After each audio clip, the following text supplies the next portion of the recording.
Ready to get started here with the semifinals, about to get underway. We've got Chris Barnes joining us. Hi, Chris.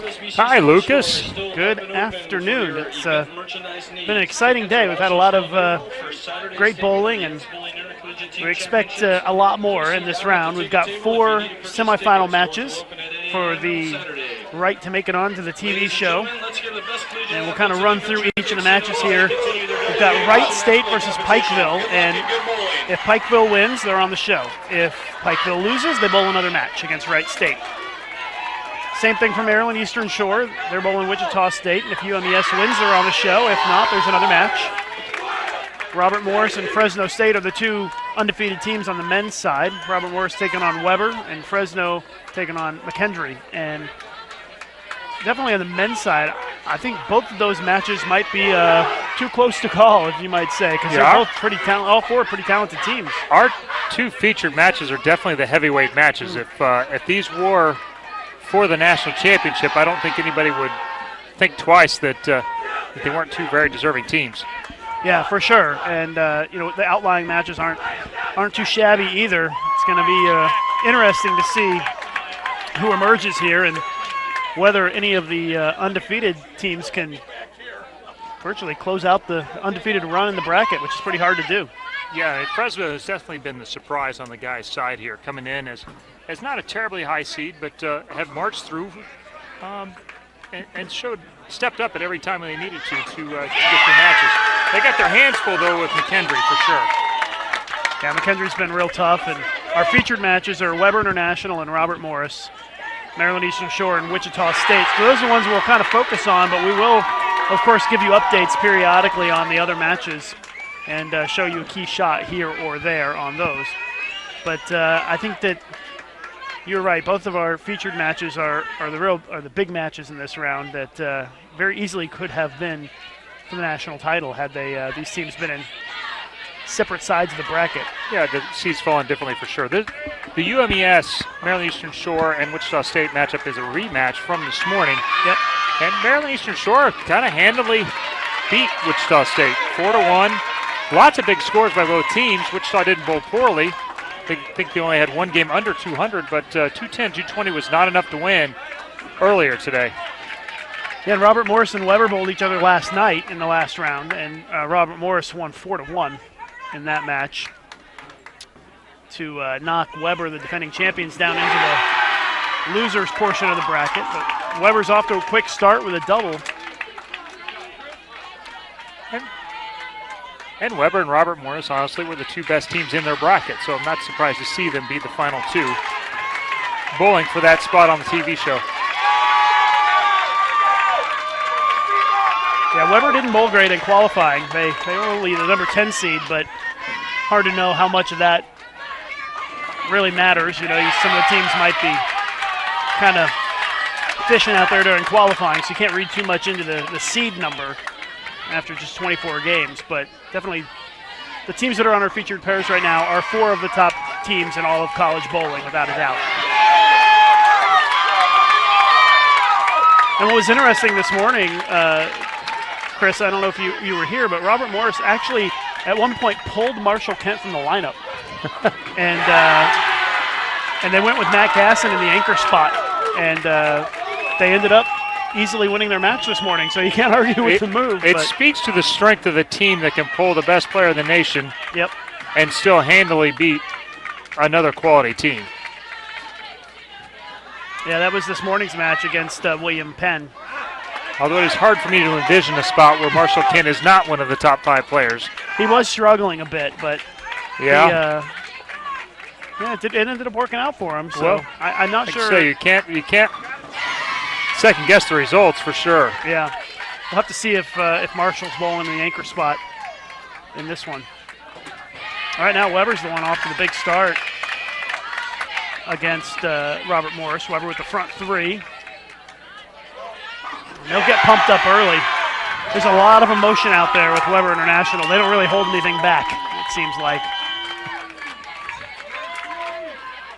Well, and to the few people who are sitting in airports on headphones, watching Ustream, and catching Lucas and I calling the action here at the Collegiate Nationals. We want to give a big shout out to all of you, and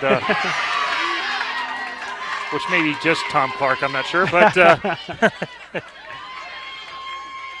well, hello to Tom Clark. stranded in some Midwest airport, undoubtedly, right Oh, now. yeah, I don't know. That's just the best guess. And they do have Marshall in the number 5 hole for. Yeah, that's Robert a weird Morris. spot for him. I'm really surprised to see the best player bowling anchor position, but they really are stacked. He could be bowling anywhere on that team. Kyle King, Matt Gasson. You got that's a team of heavyweights right there. Yeah, I was telling Jason this morning that I can't think of any college team ever that had 2 current Team USA members on it. The junior Team USA, sure, but adult Team USA members, that's pretty tough. At least in recent years, in the last 5-10 years that I've been doing this. Yeah, it really is hard to say. Because you got Kyle and Marshall, who are both on the big team currently. And it is set up different than it used to be. I was just thinking that this team compares pretty favorably to the other team I thought was maybe perhaps the strongest one I'd ever seen that had Ronnie Sparks and Josh Blanchard. Yeah, John Stravinsky. John Stravinsky. And Ronnie Sparks. Was Jesse Buss on that team as well? Can't remember. It's a long time ago. We're getting old, so it's hard to remember. But yeah, that was a Wichita team that was really, really strong and won 3 in a row. And Jake Peters. Yep, they were stacked, and it's kind of the same situation that Robert Morris is in with their stacked team. But these guys probably might be a little more accomplished though at an earlier age than that team was. With really Team USA being the highlight and junior Team USA that you can accomplish up to your 20, 21 years old. So Jazreel Tan. It's triple for them. They're up by 8th player of the year this year, voted by the writers. The bowling writers, yep. But her teammate, Tanya Ramanpur, got it for the coaches For the coaches poll, so. Tough break, the Wichita State team. Mark Lewis had his hands full this year with only 3 All-Americans, 2 Player of the Years, an honorable mention, and his 5th player is, I think that's Allie Ijams up there now. Yep. She just made the Team Masters show when as a senior, so she obviously has got a little talent as well. So yeah, if Wichita State women can somehow make the show, they're going to pretty much dominate the women's shows because they've got 3 of the 4 on the singles for the women's show, and then they'd make the team show. So they'd have a busy day tomorrow if they can. But they got a real tough task to beat Maryland Eastern Shore in back-to-back matches. That's pretty challenging. It's really a bad draw. The qualifying doesn't seem to matter a whole lot, but in their case, it turned out to be a very poor position round where they dropped from 2nd to 5th in literally the last 12 frames of the Bakers, and got them in the same bracket as Maryland Eastern Shore when they were, instead of being the 2 seed and being on the other side, where really, quite honestly, the 2 strongest teams, seemingly by the eyeball test, and are these 2 teams.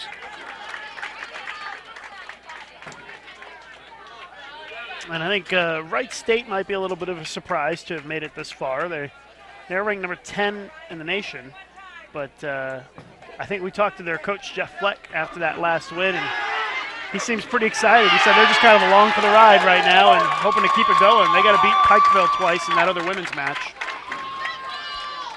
Big strike in the 8th there for Robert Morris. Down 6 pins right now. That's a strike in 8th frame. Weber has 135 in the 6th. 155 with a strike there in the 7th. Robert Morris 149 in the 7th with a strike up. They're going to step up, it looks like, and try and get a double up and take the lead. It's Kyle King.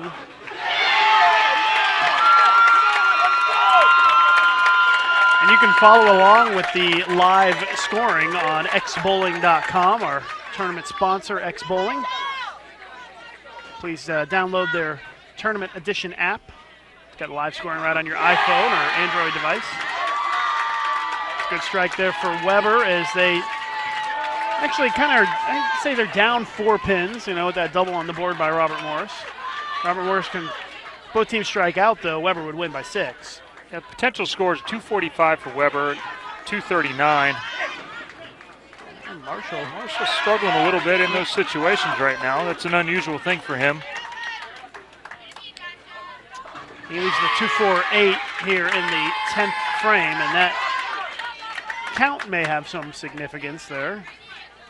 Certainly brings it into play. Now it's 9 pins difference. Everything will come down to this shot here, though. A strike here puts Weber in command. Yeah, strike here. They see the marker count in the 10th. John Jasinski.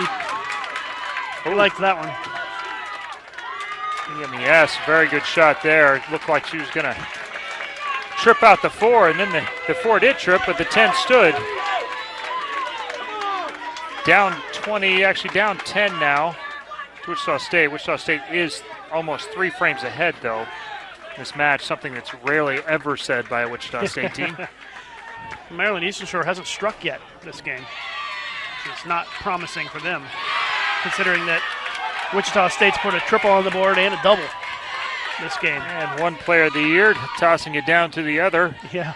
Strikes 8th and 9th. That puts them back up by 20. They are on a 2:10 pace. Right now, Maryland Eastern Shore, they used to have all spares. They're on a 190 pace.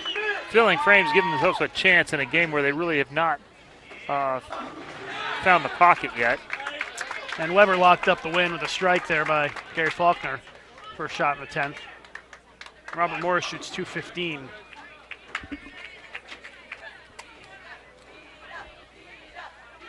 And it looks like McKendree is up by about 30 pins or so on Fresno State this game. As they are winding down game 1. Pins everywhere, but breaking up the split over there. A sign of life from Maryland Eastern Shore. Yeah, they've got a lot of work to do. They can still shoot 232. Technically, they cannot. Yeah, Wichita State can strike out for 231. They already have strikes, so the first one, the 10th. Maryland Eastern Shore just pulled the 7th frame. They need to throw. They have to throw 3 more to have any chance in this game. Sometimes it's hard to chase from behind like this, though. Feel the pressure in a situation like this. Always easier to run than the chase. Yeah. As long as you don't stumble when you're running. We saw that happen a couple of times earlier today with Notre Dame. Ooh. Jazzy looked like she couldn't believe that one. Yeah. Leaves the 8-10. It's always a little embarrassing. Just a touch firm. It's a 45-foot pattern, though, Lucas. And they're bowling now on the breakdown from the first round. And, wow, that was a great shot. Just about does it, huh? That will wrap it up for game 1. Tough to lose on that shot. It is. But you get yourself behind and get yourself back in a position where you have to have every shot. UMES just couldn't carry that much this game. And 5-9 counts. 5-9 spares. And no flop lanes now. We'll see if Wichita State has the same problem or if they're able to figure out the differences between the 2 lanes. McKendree just needs a mark here in the 10th to win this game. And AJ sends the messenger dancing across the deck to take out the 10. That is all adrenaline right there. I want him on my side in the fight in the alley. I got to get to know him a little bit. He was on Team USA last year. Wasn't it? You know, it was almost a year and a half ago. I guess it was just last year.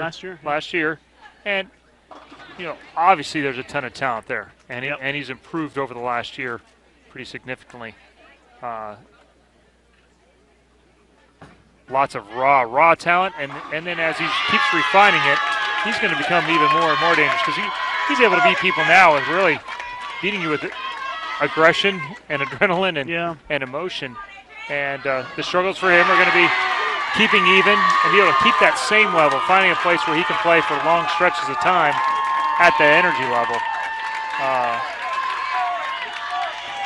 Talking about A.J. Johnson from McKendree. Pikeville 193, Wright State 162. Pikeville is up by a game now. Angie Ramirez missing a spare there, but she wasn't really shooting the spare. She was trying to line up and get something a little more figured out as they'd already lost this game. really impressed with the talent level of Maryland Eastern Shore, though. And we've got a very international roster. We've got a lot of Colombians on the team. We've got Christy Lopez from Puerto Rico, Alvarado from Mexico. And that's been a continuation from years past when they've had several as well. It's had a lot of Colombians that have gone through that program.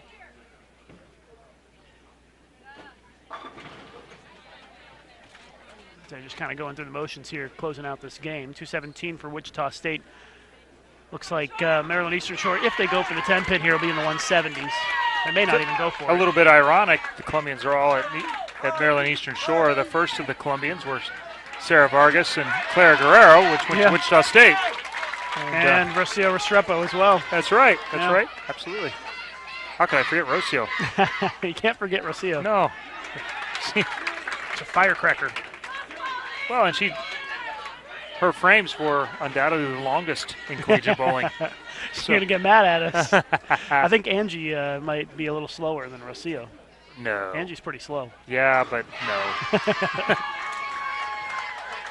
2:32 for McKendree, 2:14 for Fresno. I'm going to stay away from the Rocio slow bowling because I know that that's never a winnable situation for me. So, Rocio, I love you, and keep taking your time.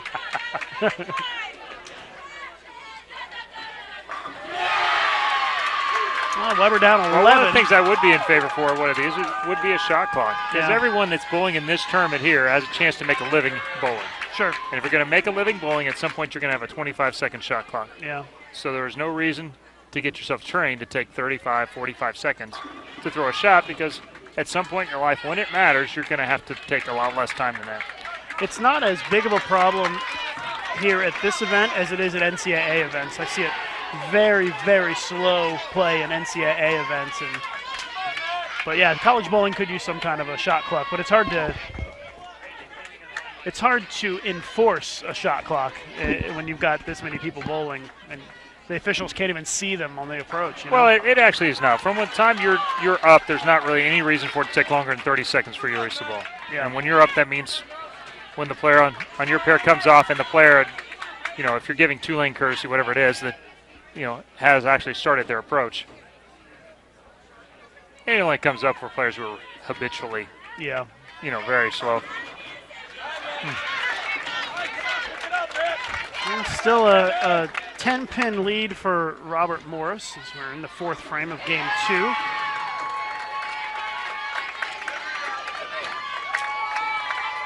Early split for Wichita State there. Allie with the 6-7-10.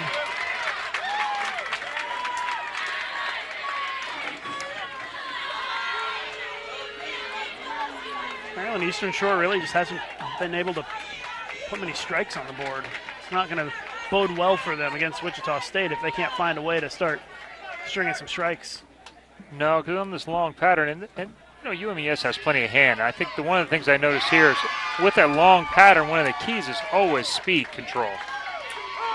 And they bowl in a lot of friction because of the team games and the number of games they bowl, but they're generally shorter patterns, so you can just ramp up ball speed to actually fight the amount of friction in the lane. But on a 45-foot pattern, only the front really breaks down. You still have oil down lane, so you have to move left in the front, but if you don't adjust your speed to go with it, you 8-10, you 5-pin, you have a hard time getting back to flat 10 and 7-pin a lot. So here, especially in this second block, after they've bowled one match on these pairs already, the teams that have better speed control are going to have more success than the ones that don't. You're watching live coverage of the xbowling Intercollegiate Team Championships here on Bowl TV. Lucas Wiseman and Chris Barnes with you as we are coming down the stretch here, determining our TV finalists for the broadcast that will be taped tomorrow and air on Fridays in May on CBS Sports Network. Halfway through game 2, it's a 10-pin lead for Robert Morris. Oh, that's a good one there. Big shot. That ties the match back up between them and Robert Morris. Wichita State after that early open. Daria comes back and throws a double. Honorable mention All-American this year. Brings them back to within 1 pin. Could have made a case for her to be Rookie of the Year on the women's side, but she only had 44 games in, which I think made it tough for them to vote her in. It was Sabrina Divis from where'd she bowl? But she got it, and she had 84 games in, and they have very similar stats. And Daria's average was much higher, but far fewer games. But a very good, impactful freshman for Wichita State. And I saw Daria over the last few years on some of the international things, and I'm not much into giving Mark Lewis much credit for anything, but after knowing him for so long, but he did a nice job with her and helping her develop into really a solid player for the Shockers this year.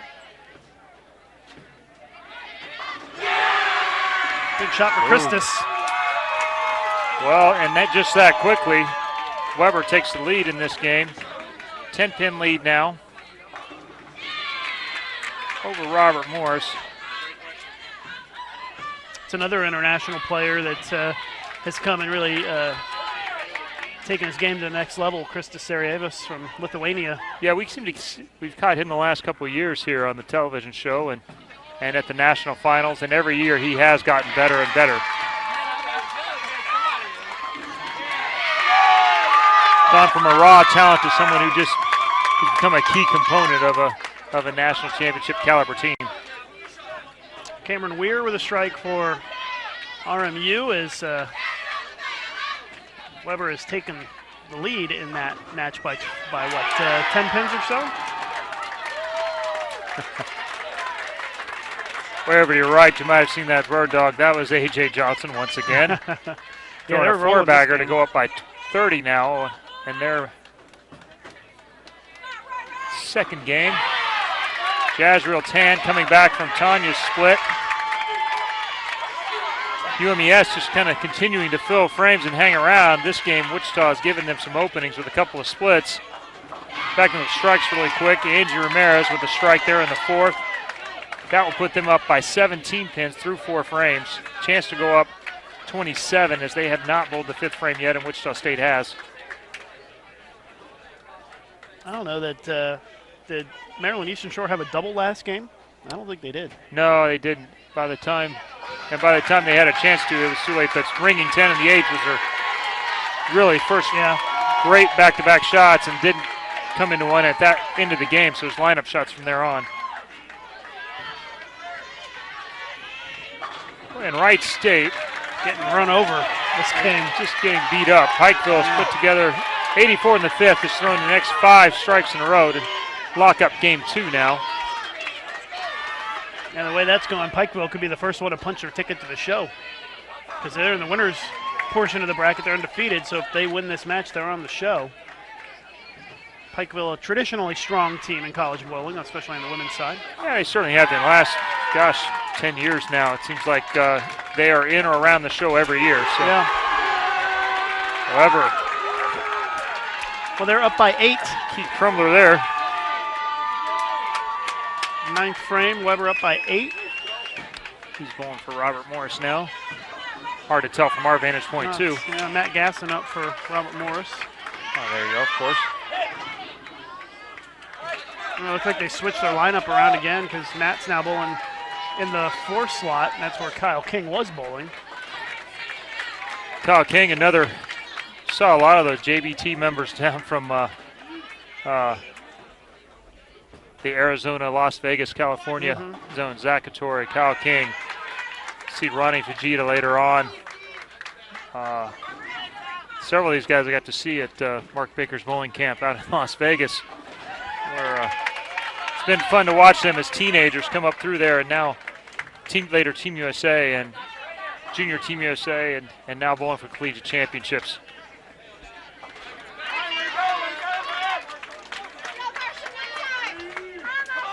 So 10th frame about to get started here in our men's featured match, and it's a 9-pin lead for Weber International. And Weber's working on a strike as well. So a strike here by Faulkner would just about put it away. A smooth stroking lefty gets another one. So impressed by Gary Faulkner. And it pains me actually to say that about any left-hander, but Gary can just flat out bowl. And he's battled a lot of physical problems in his career, and so to see him feeling healthy and bowling well is good to see. I was told earlier he really didn't bowl very many tournaments this year until sectionals and nationals, and I haven't heard exactly the reason why. But yeah, I'm not 100% sure, but I think he's had some back problems in the past. And I could be wrong about that, but it's sure hard to watch him and think that how could he not be bowling for you every tournament? The knock on a lot of lefties, you can't move him around the lane. And last year he played the gutter a lot. Here he's playing 15, 16, and hit him from from both areas. And repeatedly he's gotten up in that same situation with a chance to win a game, shut out a game, and finished off matches. Well, and Faulkner, UMES just keeps hanging in there. They just keep marking at a 190 pace. Wichita State is on a 188 pace. They have a chance now to throw a double. Two best bowlers coming up. Possible 218. UMES a possible 236. 9th frame for Wichita State, 8th frame for UMES. I was going to say that Faulkner won the Junior Gold tournament in 2011, Junior Gold Championships. So that shows another example of his versatility. Winning that tournament is not easy, and it shows you that Gary's a real talented player. And it looks like, let's see here, Robert Moore's doubled in the 10th to get to 207, but it doesn't matter, does it? So Weber puts in the sub to fill it out here. Maryland Eastern Shore with their first double. Tanya rings a 10-pin there.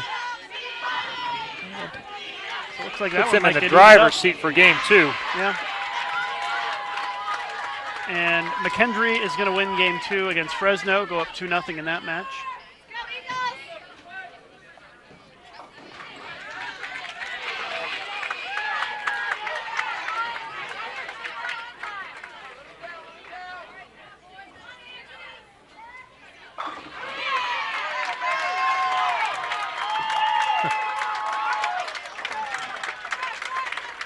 AJ over there.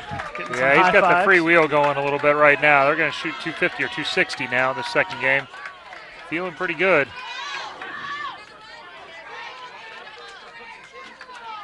Key for AJ and that group is to not have a letdown after a big blowout, to keep the energy level up, particularly him, because he likes to play at that level.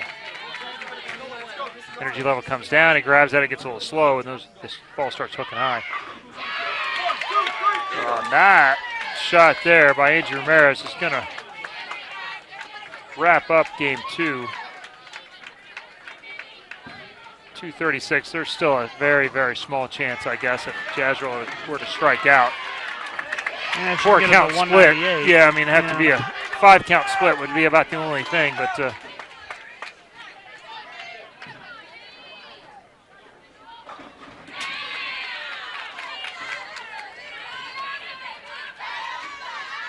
Antonio Falbo has been pretty good under pressure this year for Maryland Eastern Shore. I've gotten to watch a lot of NCAA bowling, and she's been real tough in the clutch. No problem. Delivers a strike. And just like that, Maryland Eastern Shore's got it going on. Nothing four-bagger. If you're going to have them all together. Yep.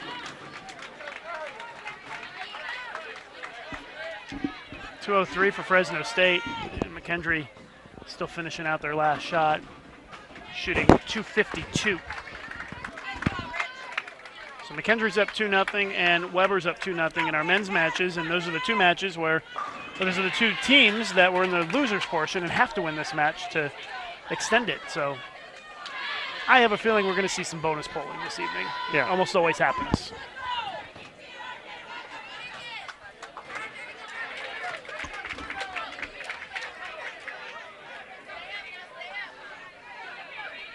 I knew this was coming. Rocio Restrepo with the text message. Can you please tell Chris that I'm not slow anymore? I knew she was watching. Sorry. Chris sends his apologies, Rocio. You're still a great bowler, Rocio. Amazing bowling. Wright State is. So is Lonnie Wallachuk. That doesn't mean he's not slow. Wright State with 3 in a row against Pikeville. They're starting to get something going over there in that match. Wright State has not shown a whole lot of fight against Pikeville, down 2-0. But let's see if I could get Lewis's attention. Wichita's coach, to see if I can figure out what the difference between the two lanes is for them. The two teams are, both of them seem to like the left lane quite a bit, but not so much the right.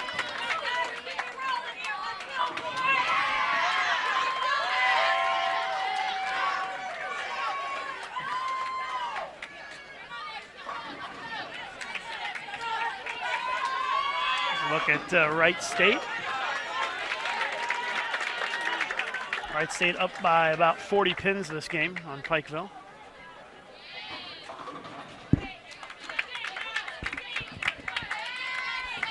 .235, 187. Maryland Eastern Shore wins game 2 to even that match at 1 game apiece.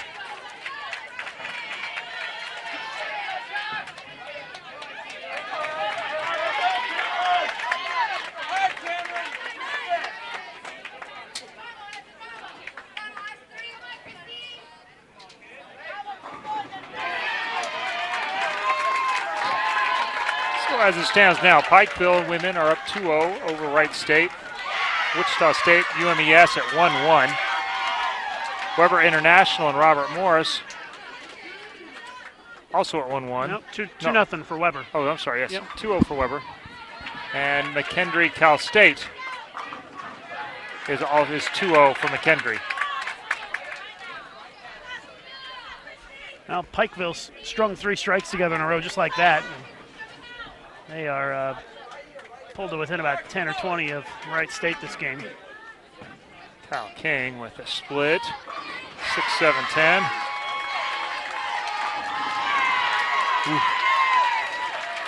Moved to 10-10. Wasn't able to knock it over. Yeah, I think it's Christy Lopez, Puerto Rico. And just like that, Wright State misses a spare down there. Pikeville throws a 4-bagger.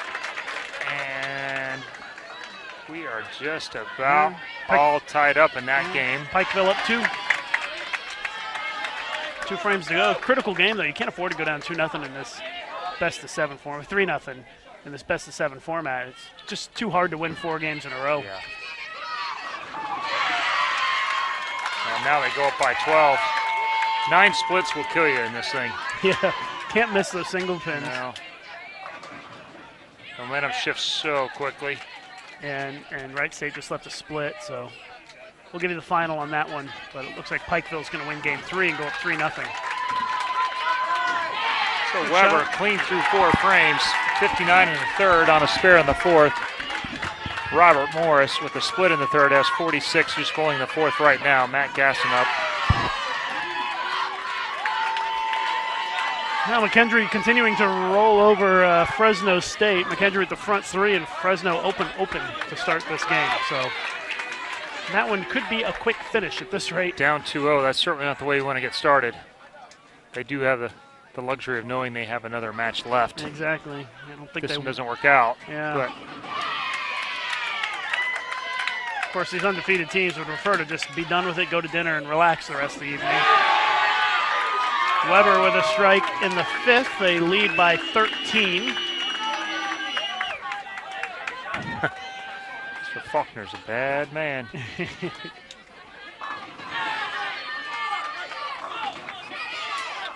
He's always pretty reserved, too. He doesn't seem to get too crazy out there. I remember after doing some interviews with him last year, seemed like a really nice kid. Yeah, he's a good guy. Yeah. Very level-headed. A good guy, seems to be a good team guy. Solid 9-pin for Weber in the 6th. They're still up 13. Both teams going through a little bit of transition right now in the lanes, which about right. You have higher than average rev rates on both these two teams, so the front of the lane is going to break down more than what they've seen in previous matches. A Marshall Kent sighting. He strikes in the 5th. Still down 13. Weber is a frame ahead. They've got a spare up. They should have a spare up here in the 6th. Robert Morris bringing over the top now.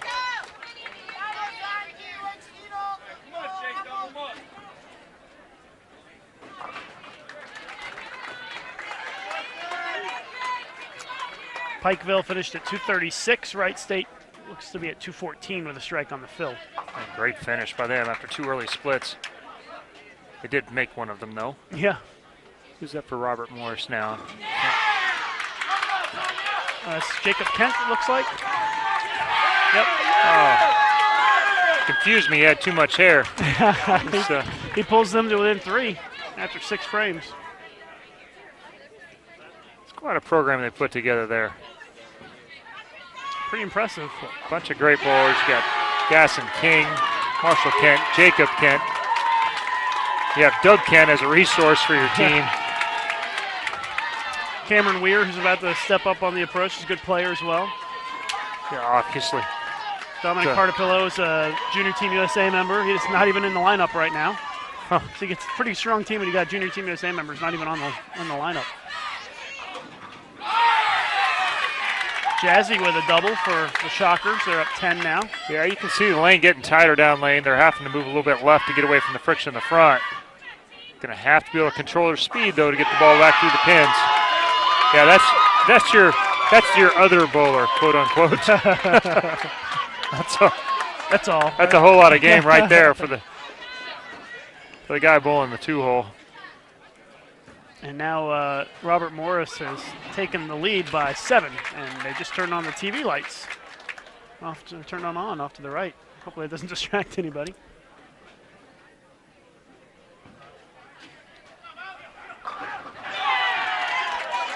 And if you have questions, we'll try and get to some of those. You can be reached on Twitter too at @ChrisBarnes_PBA. And of course, everyone already has Lucas Wiseman's Twitter handle. I'm sure you have more Twitter followers than me, though. As you should. I actually don't know. Alexis Idens there with a strike in the 6th, giving Wichita State a 3-bagger. And once again, Maryland Eastern Shore 2 frames behind now. Oh yeah, you got almost 7,000 followers on Twitter. You got twice as many as me. All is right with the world. It doesn't have to spin off its axis just yet. Yeah. I still have more than Deandra Beatty, which is nice. That's a nice feather in my cap. She's been trying to get me for a while, and she hasn't been able to catch up.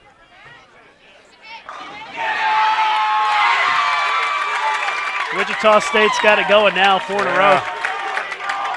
Now they're up, 30? It's hard to figure out when they're 30, so far ahead. They're up 30 right now. Maryland Eastern Shore a 9-pin. Not a shot that certainly could carry on a 45-foot pad, and you're not going to get a lot of entry angle. You wouldn't think you'd leave too many 9-pins, but Maryland Eastern Shore, spare, strike, spare, strike, spare. And Robert Morris with a 5-bagger here. Marshall Kent trying to put this game away. Leaves 7-pin. He's in a 225, which given its spare is enough to win this game. The most that Weber can shoot is 219. Strike here in the 9th, though, will force him to make move that 7-pin a little bit further down the lane. That is a true statement. It doesn't matter now. So Robert Morris will win this game and get on the board. Be down 2-1. They do have, again, the safety net of being in the winner's bracket of this match. If they don't win, they'll have another chance, but you don't want to give a talented team another opportunity to get up on top of you.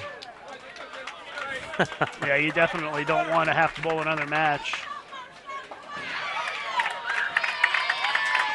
And it's just so mentally draining, too, you know? When you don't get to throw a lot of shots, each person, that the momentum and the flow of the match has so much bigger impact, and it's tougher to turn that momentum around when you can't just get one player hot and throw some strikes and change it. Yeah. So all 5 guys have to move in that direction to change the momentum. Tougher thing to gain and a much tougher thing to change than it is within singles bowling. We were reminded of that again in the PBA team bowling that we did with the league series. this last year. And yeah, you guys very have been difficult. doing a little team bowling lately, which is very similar to this. Just closing out this game on the men's side. So we take a look at Tanya for Wichita State. You could tell she was going to strike on that one because on her follow-through, she just left her hand in the air. She knew it was going to strike. Somebody who watched for the last 3 or 4 years as well, and she was always very solid physically, but her versatility has improved tremendously over the last 3 years. And that's really keyed her into being not just a good player, but an internationally renowned player and Collegiate Bowler of the Year. I think Tanya easily the best player from Indonesia on the women's side. There's been a couple that have been pretty decent, but Tanya has emerged as probably their best player to ever come out of that country. Not exactly well known as a great bowling country, but they've had some individuals here and there who have. It is changing done well. throughout much of Asia, actually. But and John Forst is over there. He's coaching them for a while now, and helping them out. They've had some. My favorite lane man of all time, John Forst. He may be watching from Indonesia today. Never know. I don't know what time it is over there, but it's probably middle of the night there. Look over at Fresno. They are going to lose this game and go down 3-0 against McKendree.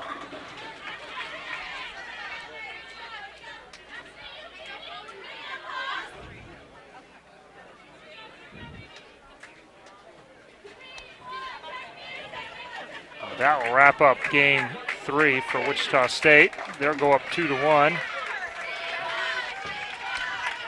With a 240-plus game.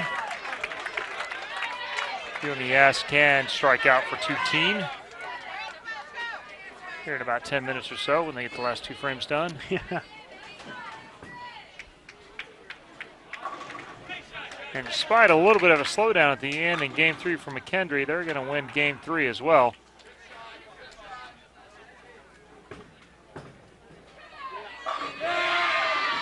Good start to this game for Weber. It's game 4 in progress now on our men's featured pair. Kent trying to make the 4-9, gets none of them. I don't know, sometimes it's hard to tell. Should you go for it or just take the pin and early on in the game? You know, you don't really lose much in count, I guess. It's first it's a low. It's a low-risk play with no markup in front of you, no strike in front of you. It doesn't cost you double pins or anything. Go ahead and go for it. The real key here, and this is the key to all team bowling, is they've gone from the left lane to the right lane. Obviously, in that time frame, there was a little bit of breakdown from the time they last threw a shot. He's gone high. Can he communicate that in a way to where the rest of the team doesn't have to make the same mistake? Can he limit those mistakes to going out, and then now the next 4 guys all hit the pocket?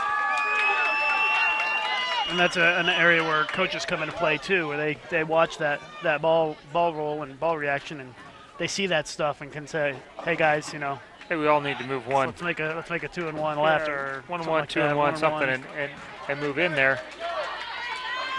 And honestly, with a team the caliber of Robert Morris, they should be able to communicate within themselves by this stage of the year and have a pretty good idea that, okay, if Jacob needs to move 1, maybe Matt Gasson needs to move 2, or it's this kind of thing that when Tommy and Bill and I bowl on Team USA, we know that if I move 1, that Tommy's going to move 2 or 3, and the Bill's going to. It's just they know what their moves are compared to my moves, and what they like to see. So. For the last few years, basically my job is just to keep the lane as walled up as possible for Bill O'Neill so he can win everything that he bowls in. He has done very well in international competition. I think he's won, they said, something like 3 or 4 straight all events in between the American zones and the World Championships. So it's pretty solid. Yeah, I'm not sure anybody's ever done that. McKendree 216 to 193. They win game 3 to go up 3-0 on Fresno State. And again, if McKendree wins that match, they force a second semifinal. Pikeville trying to close out that match with Wright State. Wright State is just a pin behind now. Down 21. No, you're correct. They are down 21. Read the wrong frame. They were 3 frames behind. Yeah, we're 3 frames behind. So but Pikeville pretty much putting it away here for Andy Hensley with a strike in the 10th. And that does put it away. Max score for Wright State was 195. That puts them in the 2-0 range. So Pikeville's going to be your first team. On the show. They will make it onto the show for as the first one. They're going to take on either Wichita State or Maryland Eastern Shore, whichever team emerges from that semifinal. So, congrats to Pikeville. I think we have a dogfight going on here. This one, Wichita State's got to be in for the long haul. They got to figure it's going to take, somewhere between 12 and 14 games if they're going to end up winning it. Yeah. And it seems as though Maryland Eastern Shore doesn't like that right lane very much. No, it's 2 struggle games. Really, no one's won yet on the right lane. So, I guess advantage Wichita State to not only having to bowl 3 of the 4 of the 7 games on it, but really the first one to win on that right lane will probably be the winner of that match. Yeah, it could be. And they do re-oil after this if they bowl another semifinal. Important thing to know. At least they did last year. I'm pretty sure that's the I think plan they will because they'll bowl in the same pairs. It'll be the feature match. I think last year they re-oiled and they flipped. And they had the women bowl here and the men bowl here. So they flipped pairs so that they would stay on the featured pairs but not have to stay on the same pair. Gotcha. I think that's what they did last year. Now what they're going to do this year, I have no idea. And I can tell you that Robert Morris has got it going on here with a 5-bagger after starting with an open. And I talked about the communication. They figured they made their move quickly, and they're just back on it. 4-9, then a 5-bagger. But Weber's not struggling either. The front 3, then 9 spared, and then a 7-pin for Mr. Faulkner.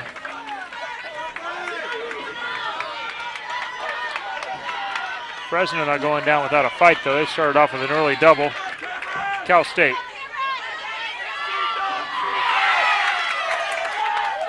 Once again, Wichita State getting out to an early frame advantage. I'm not sure if that is an advantage or not. But it's hard to say. Sometimes you see teams jump out a few frames ahead and it doesn't pay off at the end. Now Robert Morris keeps on striking. People that screaming. Momentum you start talking about, it's hard to build, but once you get it, and you make the other team start to squeeze. We got some of the Robert Morris fans screaming bloody murder over here. Very excited. Well, having your women's team be here doesn't hurt anything. Both these teams do have their women's teams in the building. Wichita State getting excited over there. Yeah. It's triple. Wright State's final frame going on over there, and their run's going to come to an end. Wright State had a great tournament to make the semifinals here, and kudos to them on a great run, making it to the semis. And 3rd place final at the national finals. Can't complain about that. It's a very nice accomplishment.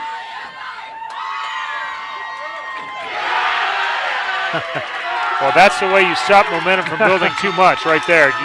You answer right back. And now they're within 9, just like that. Or 11, I should say. Oh, no. 9, yeah. Kyle King leaving an 8-pin. And that gives Weber a chance to take the lead on the next shot if they strike. Oh, a little trip 4 for time to It's not that hard. Nah. You better start practicing because you're going to have to say it on the singles show for sure. Just let Tanya. Just Tanya. Let's go with Tanya. Yeah. The Indonesian. Daria and Tanya. Yeah, you stick with the first names, huh? Jazz. We'll just keep with. Well, that's a lead change. Oh. A couple of early opens now for UMES, and an early 4-bagger for Wichita State puts him in the driver's seat completely here in Game 4. 2 frames to go here in the men's match, and Weber has taken a 1-pin lead, and they have also taken the momentum.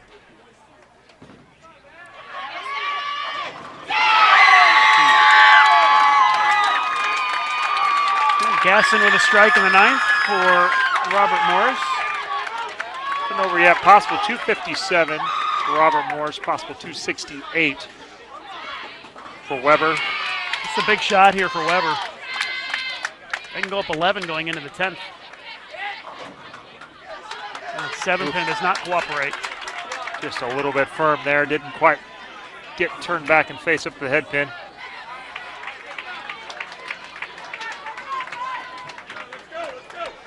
Makes their max score 247. And now a chance to shut it out. And Marshall Kent flat 10s, 237 now.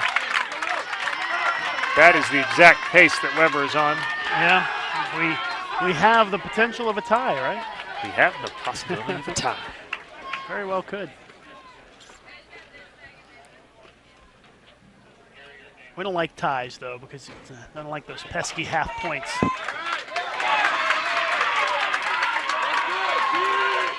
Not that they care what I want, but well, nor should they.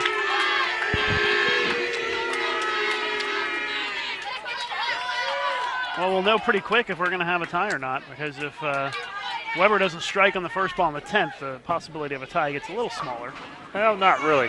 If Marshall has I'm assuming Marshall's going to strike on the fill. But a strike here. That forces him. That forces Weber to have to strike, right?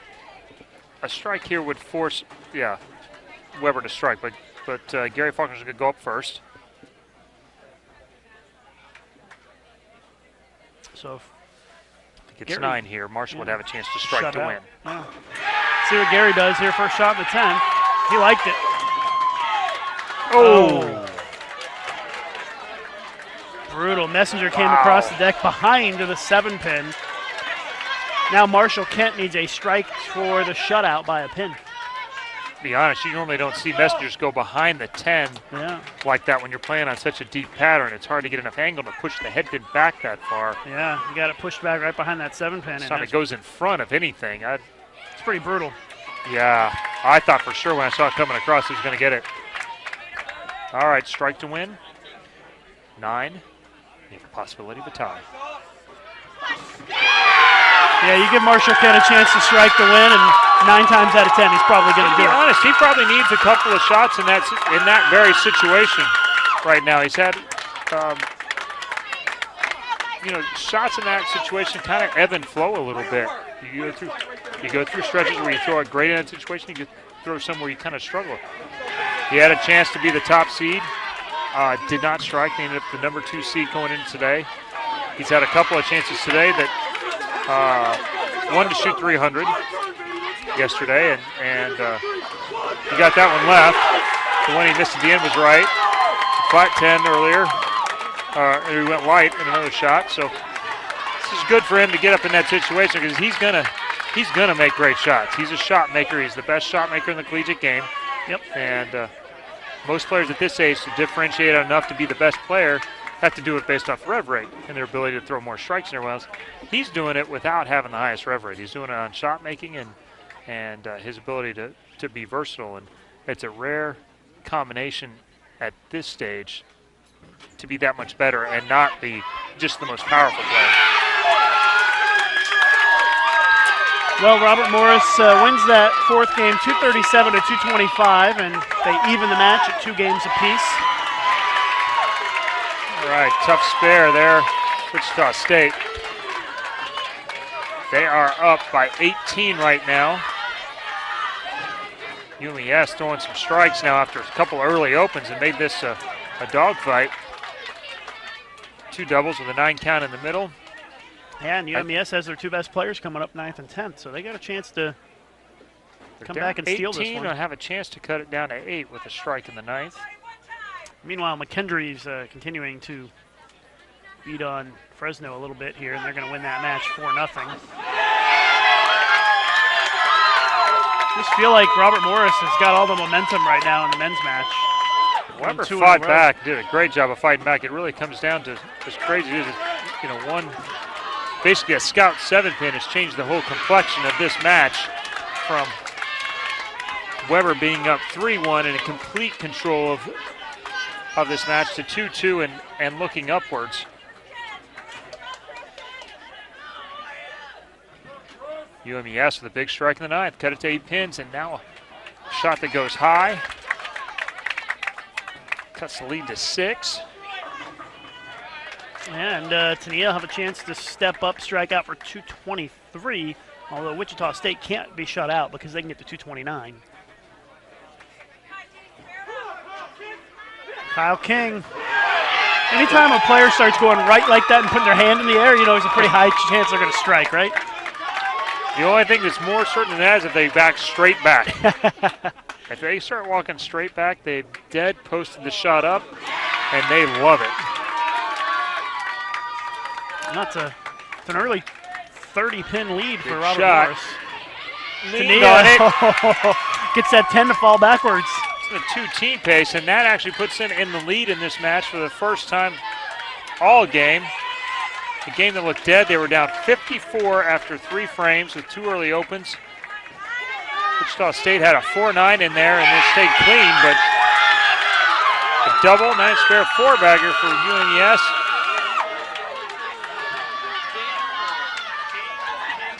And now chops a 3 off the 6. Yeah, it's bad news for now Wichita. 218's the max score. Second strike in the 10th for Maryland Eastern Shore will lock up the game. Let's see if Tania can get it done. It's a big shot for her. I'm telling you, she's been real clutch. Let's see if she proves me right again.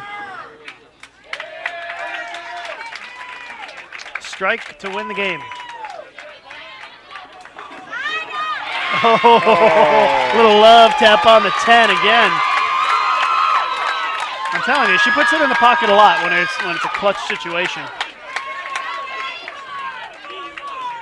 That'll put UMES in the 220s, and they are going to even that match at 2 games apiece. Robert Morris has got the front 5 in our men's match. Weber open double. There's another one. Now 3-bagger. 21-pin game there. That's technically 31.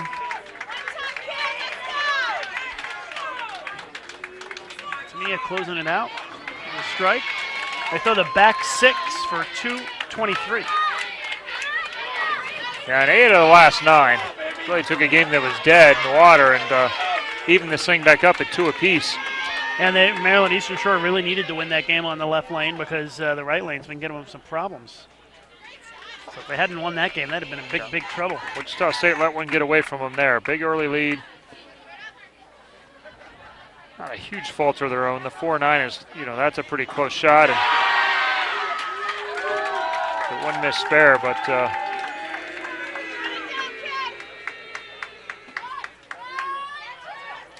as good as Wichita's finish was, Maryland Eastern Shore's finish was even better. So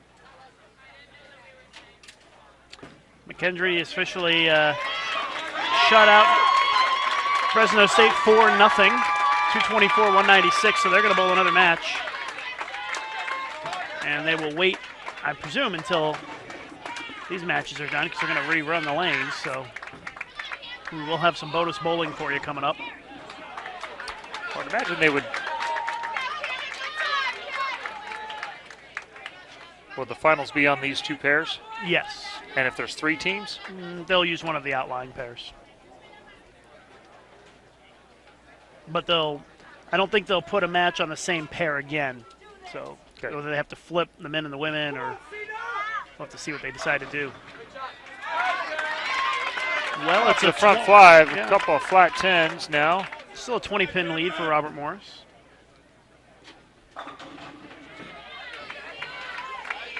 Jazzy needs to soften up just a little bit, and I think she would have the whole deal. Just a little bit firmer. Ball's having a hard time making it back through the pins.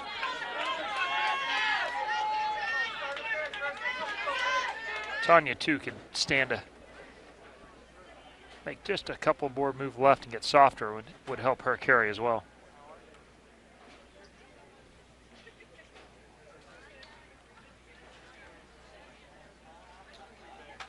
Ninth frame for Weber. They're down by 20 pins.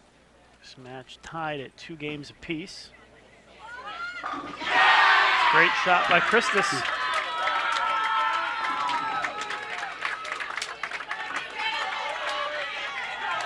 223 to 208 was the final score in the women's match. Maryland Eastern Shore wins game 4.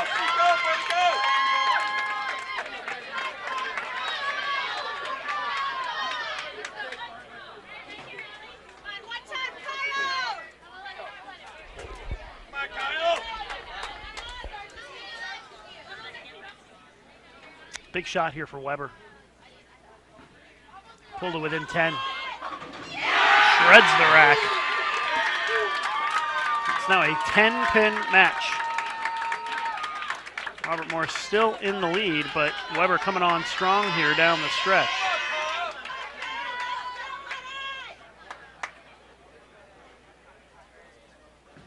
First frame for Allie Ijams in Wichita State's a bucket. Ball's having a hard time turning the corner. Very end over end player. Makes it tough for her for sure. Now King.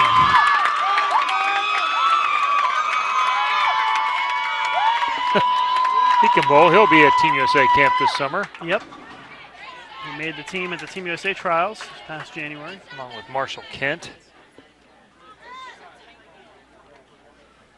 One, possibly both, could be going to the World Championships. Strike here could even the match here. Oh! The 5-7 goes a little late. Oh, the nickel, brother.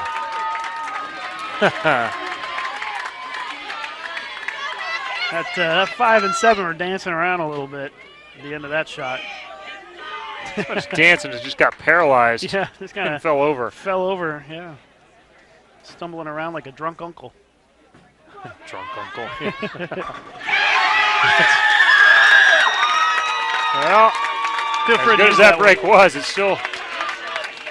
Weber strikes out. It says Gary Faulkner gets all 3 in the 10th for Weber. They'll shoot 258. Marshall Kent can shoot 268. Yeah, high-scoring game. But with the count being basically 0, Marshall will have to match whatever Gary does in the 10th frame to win. Well, Gary's going to go first. See if he can be clutch here. Oh, ring 7. He's just not getting any breaks in the 10th this match, is he? That was brutal. But you start to feel like you're getting, you're feeling pretty unlucky if you get the half pocket one. The scout doesn't get the 10, and then you throw the really good one in and ring the 10. Yeah. You know, what are you doing? It's not like you're bowling singles where you get a lot of extra shots to switch balls or do something different. And 5-7 over on lane 15.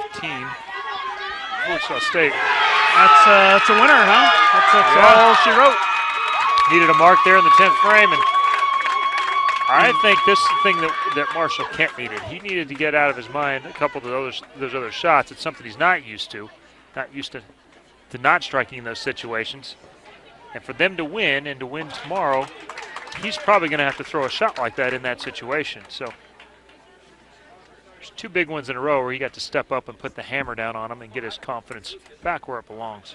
And just like that, Robert Morris has gone from being down 2-0 to being up 3-2. They've won 3 games in a row. Maryland Eastern Shore with a quick double. I have a feeling that if Maryland Eastern Shore wins this game, they'll probably win the match, because I think that they've been pretty tough on that left lane. First one winning the right lane is going to win, I think. Yeah. And I think whoever wins this game will probably win the match. It's my gut feeling. It's probably fair. On the Wichita State wins. They have 2 chances, including one more chance on that left lane to win. Exactly. And, if Maryland Eastern Shore wins this game, they'll have a chance to close it out on that left lane, which they've averaged 227 on. they do not have a 200 game on the right lane. Wichita State's a little more consistent on the 2 lanes, but still lower on the left lane, on the right lane for sure.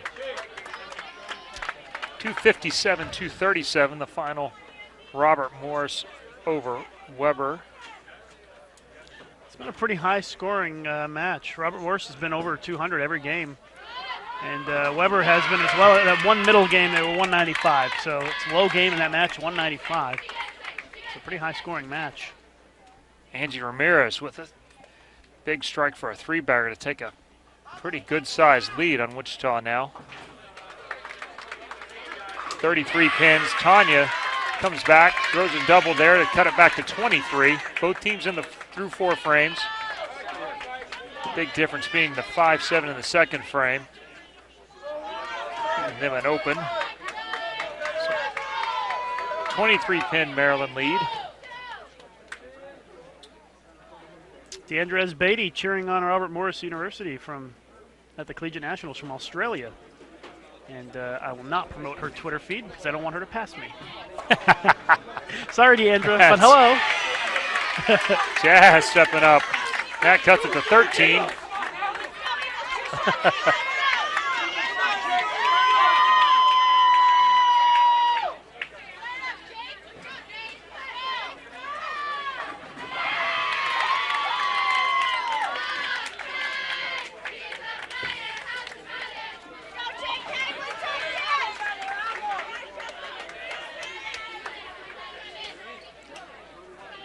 Maryland Eastern Shores managed to figure something out on this right lane. Their previous games, they averaged 180 on the right lane this match.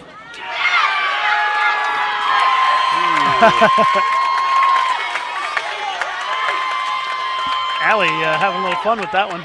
Yeah, still down 23. That cuts to 13. UMES a chance to extend it back out to 23 with a matching strike in the 6th frame.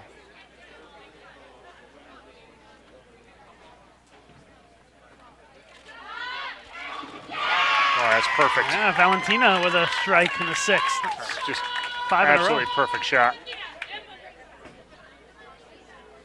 Krister, talk about, really love his ball roll.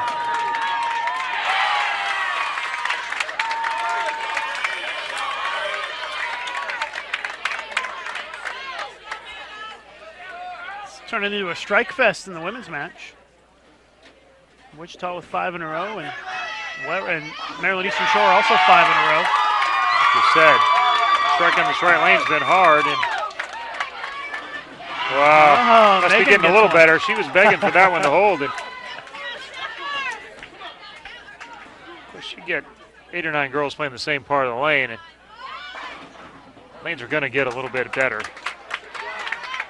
Let's see if Daria can keep it going here for Wichita State. It's pretty good. Oh. Ball just didn't quite drive, did it? Didn't have much on it. This leaves the 8-10, and that just about seals their fate this game if Maryland Eastern Shore can step up and strike again here. Sure puts them in big trouble, put them in the minus 35 range. Yeah, not much room left in this game. Oh, that almost popped out of the back. Actually did. It's pretty close. I was going to say, it's not really the way I would shoot. I'd shoot the corner to try and get it to bounce out. But almost popped it. Robert Morris, early 3-bagger, up on 20 early. Yeah, and if Robert Morris wins this game, they're on the show. That's a hammer shot right here. And that one wiggled. Bucket. Boy, that pushes the count back a little bit. With the spare, they're still up by 33. Yeah. 2 frames to go.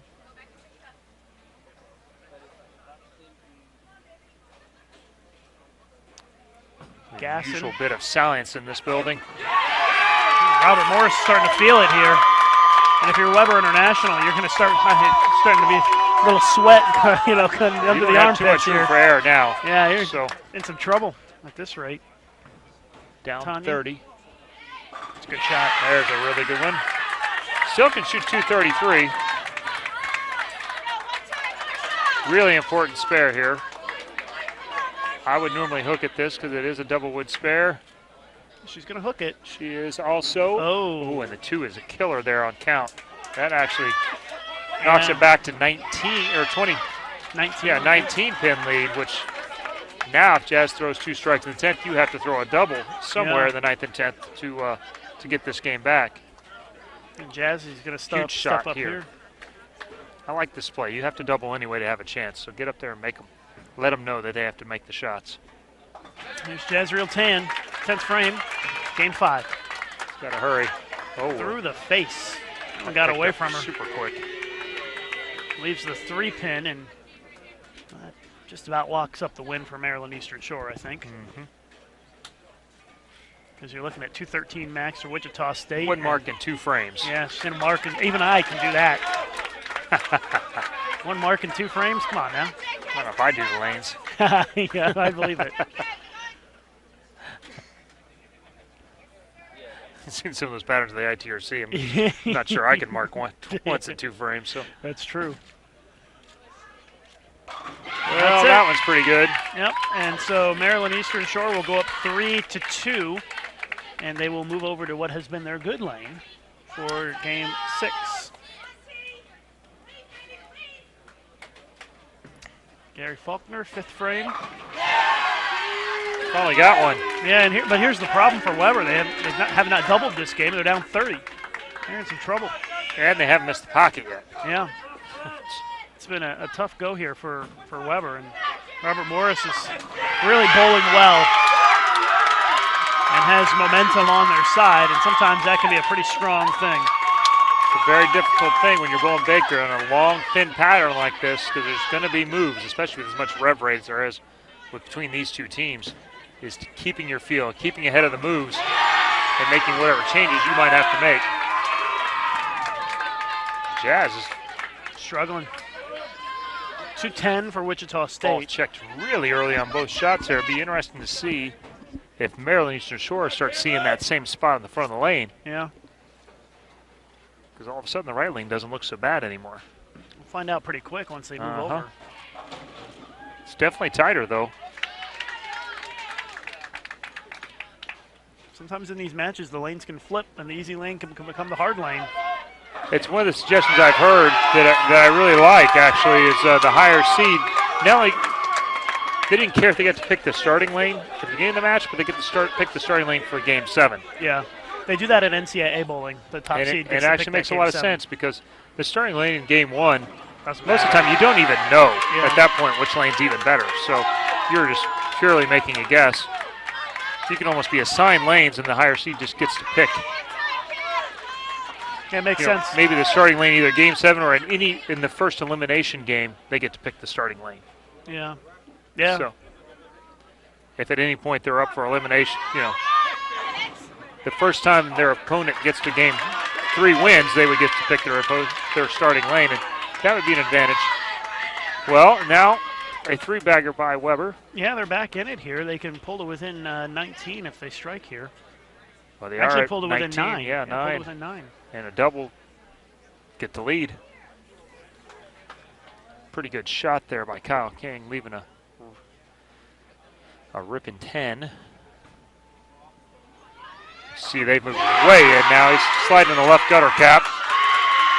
Actually, not the gutter cap, but actually right on the edge of the left gutter, laying it down about 35, 36 in the lane. Sometimes it can get hard to carry in there, but that one gets the 10 out. It's really all about speed then. If you can control your speed and get it through there. Lanes can get like this. I like to soften my speed up, get with weaker drillings, and just roll it to that spot and let the softer speed create the area and get away from the wet, dry areas on the lane. But I'm not sure at 19, 20, 21 if that was option A in my bag to ever get slower into anything. Well, the max score is going into the 10th here. 258 for Robert Morris and 259 for Weber. Oh! Gotta like that. Yeah, he got a little firm there, and it got away from him, and he's able to shake him down. That's where that rev rate comes into play a little bit.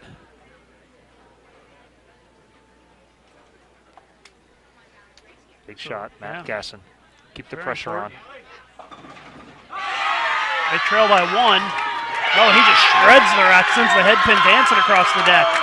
So 1-pin game going into the 2 best bowlers here, it seems. Gary Faulkner. Each team has the player they want up there to throw the shot. Gary's just been a little unlucky in the 10th frame the last couple of games. Execution hasn't been an issue. Yeah. Just hasn't been able to carry. Let's see if he can get one done here. If not, his team is on the verge of being knocked out of this tournament. Weber has to win this game.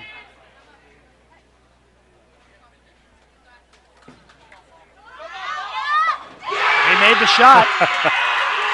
I'll tell you what. No doubters too. He's not. There's no hold. There's no hook. Nobody's praying for anything except carry when he's getting it off his hand right now. So now it's Marshall Kent's turn. They are down, I guess 11 now is what you would say. But Marshall can pull it back to within 1 with a strike here. Gotta have it, or Weber wins the game. Oh, that is just perfect shots. No Both doubt. guys throwing their best shots at the biggest moments. No doubt about that one. It's going to come down to who can perform in these final couple of shots this game. Again, Robert Morris, if they win, they're on the show. And if Weber wins this game, we go to game 7.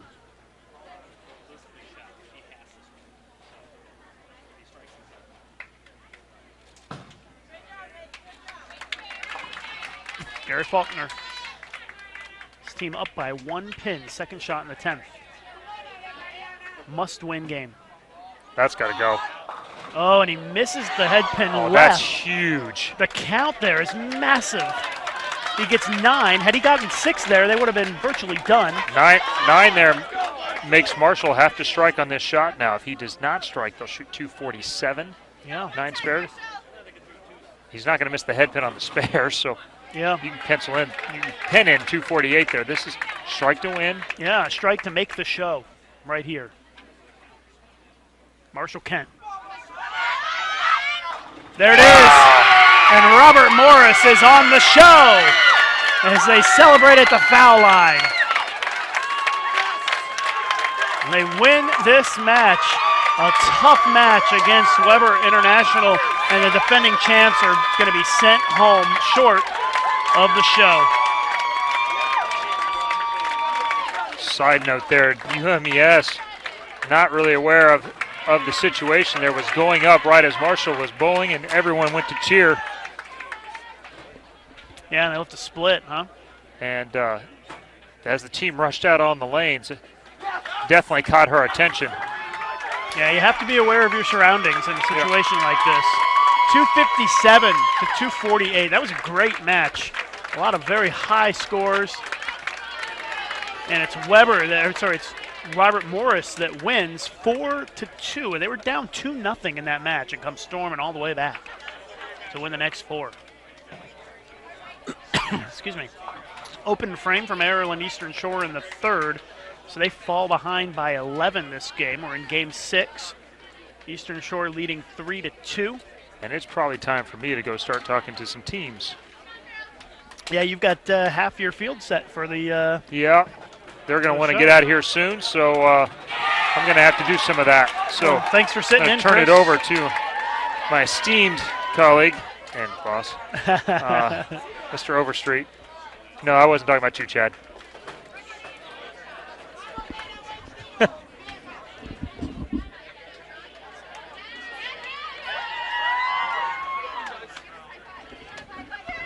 So, well, thanks, Chris, for thank you very much, guys. Yeah. And Have hopefully fun we get done. I talking get to to watch the end of Fresno, the McKendree match. Yeah, and, Fresno and McKendree are going to bowl again, so if you get done with your stuff, and come Wichita on up. State, maybe just pulling this thing out. It could be them as well. I get to pull a little bit today. Thanks, Chris. Thanks, guys. Chris Barnes has to go and do some of his TV work now. As we are watching game 6 here between Wichita State and Maryland Eastern Shore.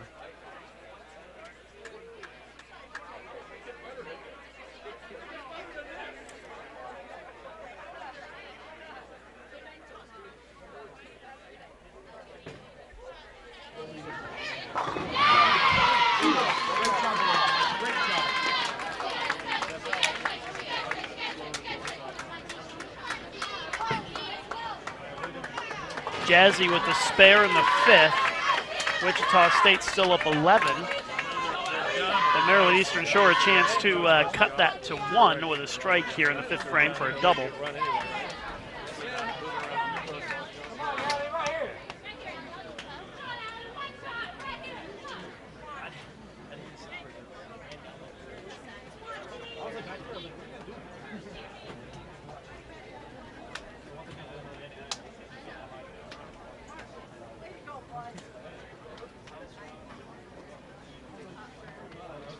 Be a foul, though, a chance to get it within one. Leaves the 7-pin. The ball didn't quite drive it all through the pocket.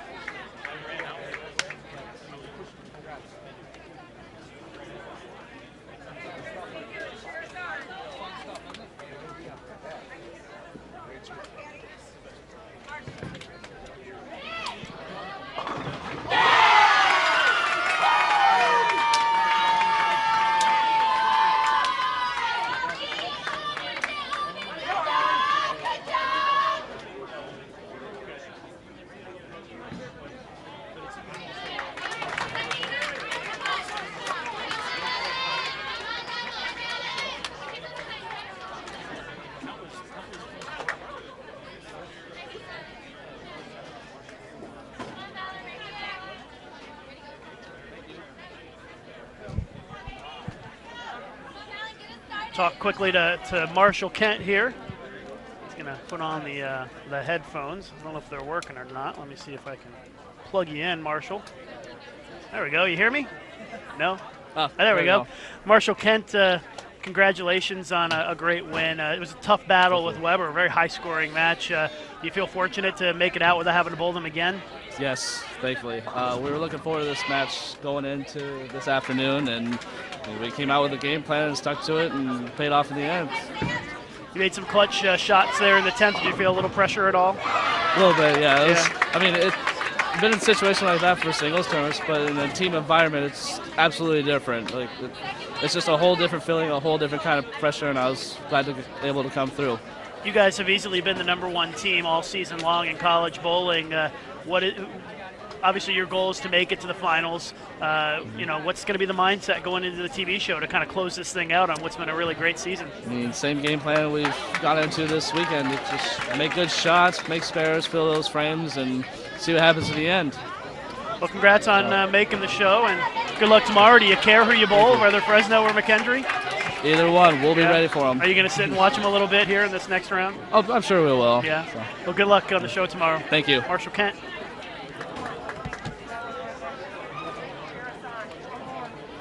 Watch the closeout here of this Game 6 on the women's side.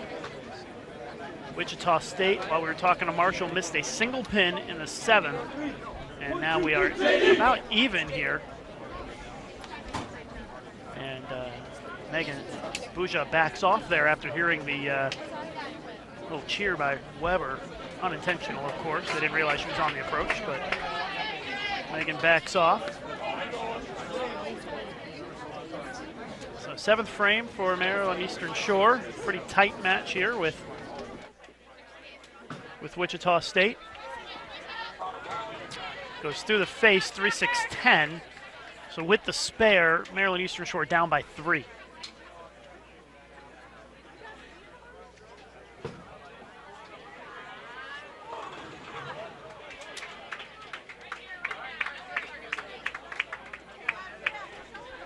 Just seems like the energy level has come down a notch here after that Weber-Robert Morris match ended. Really does. A whole bunch of energy in there.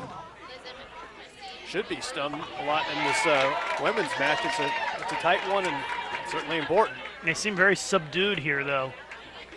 And Wichita State trying to pick up the spare in the 8th. They're still up by 3.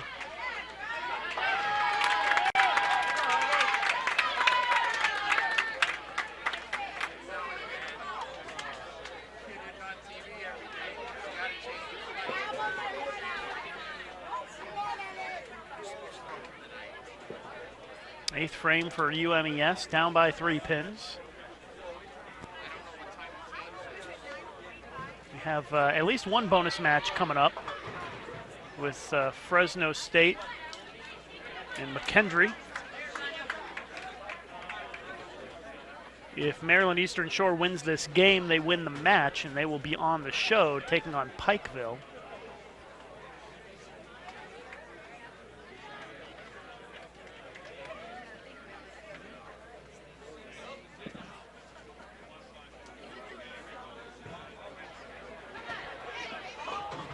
Oh no, a 4-6 split for Wichita State. So both teams with splits here on the deck. an open frame for Maryland Eastern Shore in the 8th. It's going to be real close going into the 10th frame here.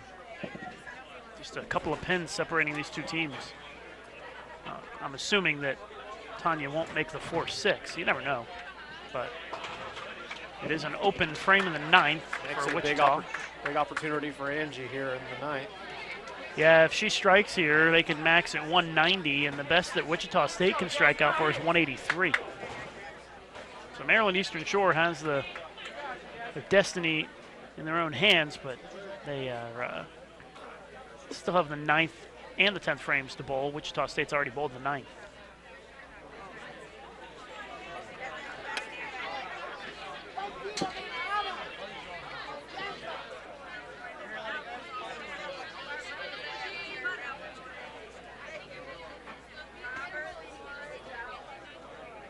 Big shot here for Angie Ramirez in the 9th.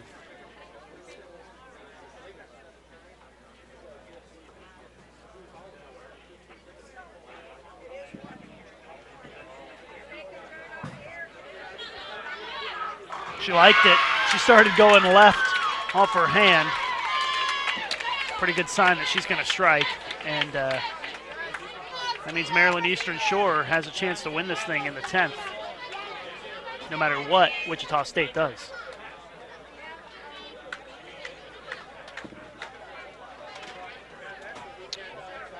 Jazriel Tan for Wichita State, 10th frame, working on an open. Yeah, Jazzy delivers a strike.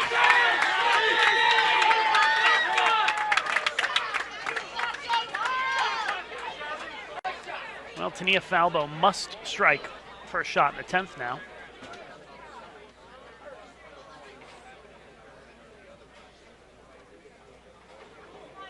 If Tania strikes here, it would give UMES a 7-pin lead in the closing stages of this game. Let's see what happens. She's been real clutch. Comes up light in the 10, or the 7 goes a little late. Mixes up the 4, 5, 7 for the strike, and what a huge break that was to carry that strike.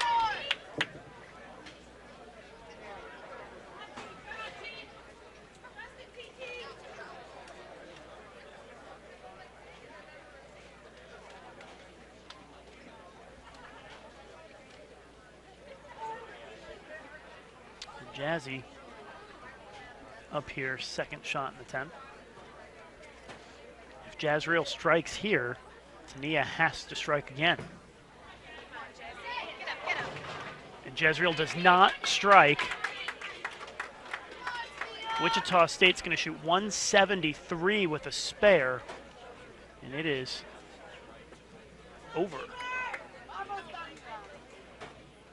She just needs count and a spare here, so let's see what happens. I have a feeling she's going to bury it in the pocket, put this thing away, and Maryland Eastern Shore will erupt. There it is. Oh, pocket 8-10. Doesn't matter. I don't know why they're so excited.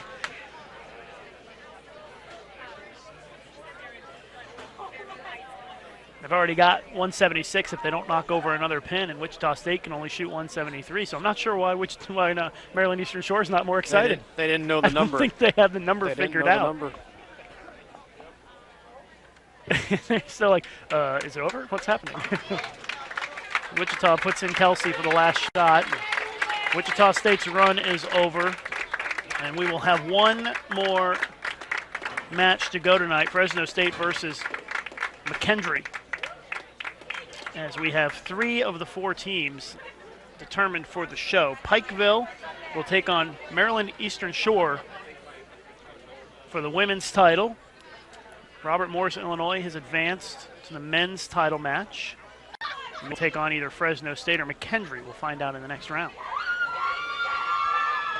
There we go. Now they're excited.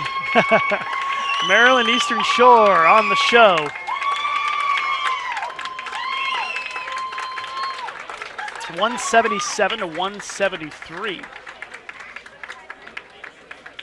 and Maryland Eastern Shore wins the last 3 games to win the match 4-2.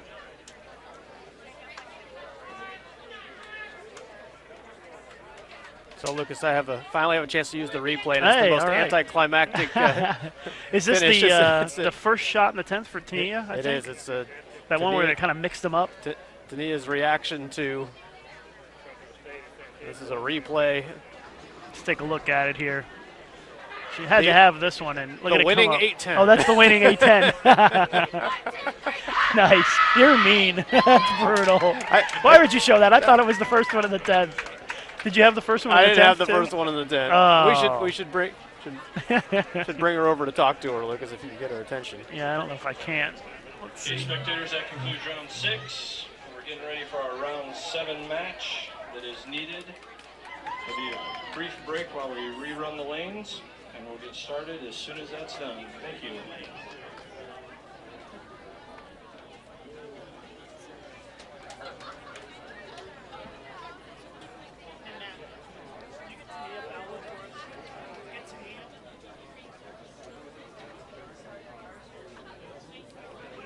Bring Tania over to.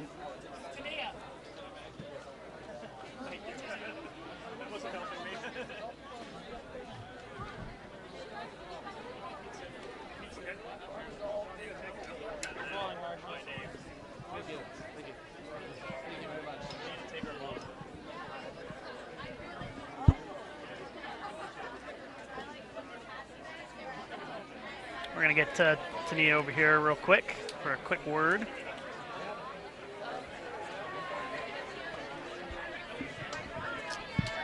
What am I doing? Just talk right into that microphone. Okay. So, when Tania Falvo, when you left the 8-10, did you know the numbers? Did you know that you guys had won? No, I didn't. I thought I needed a spare, and I was like, oh my God. I didn't realize I didn't need it. So when I turned around and they were all looking at me like, it's okay, I was like, okay. But I didn't know the numbers. Well, congratulations on a big you. win against Wichita State. And, you guys, I think you were a little disappointed by not performing better at the NCAA championships. So did you feel like you guys had something to prove coming in here this week? Yes. We were very disappointed after last week, but we bowled our best, and the teams just bowled better than us. So we took it as a learning experience and came into this week knowing that we wanted to win.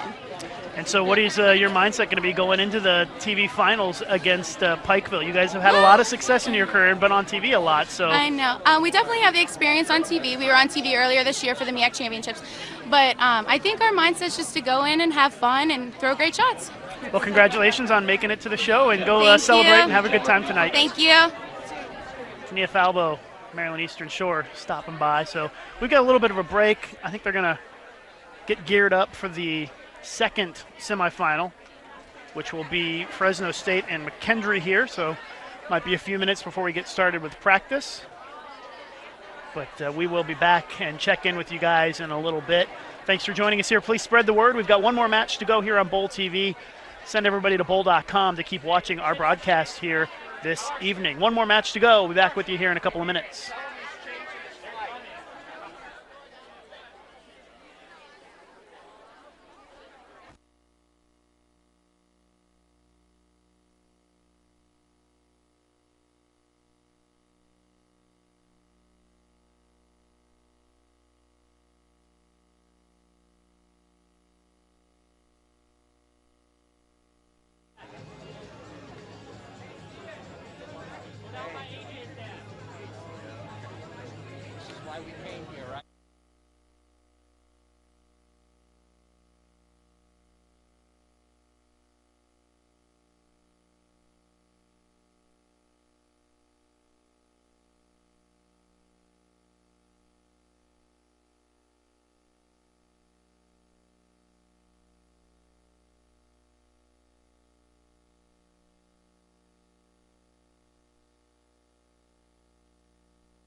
Bowlers, 7.5 minutes of practice remaining. Please switch lanes.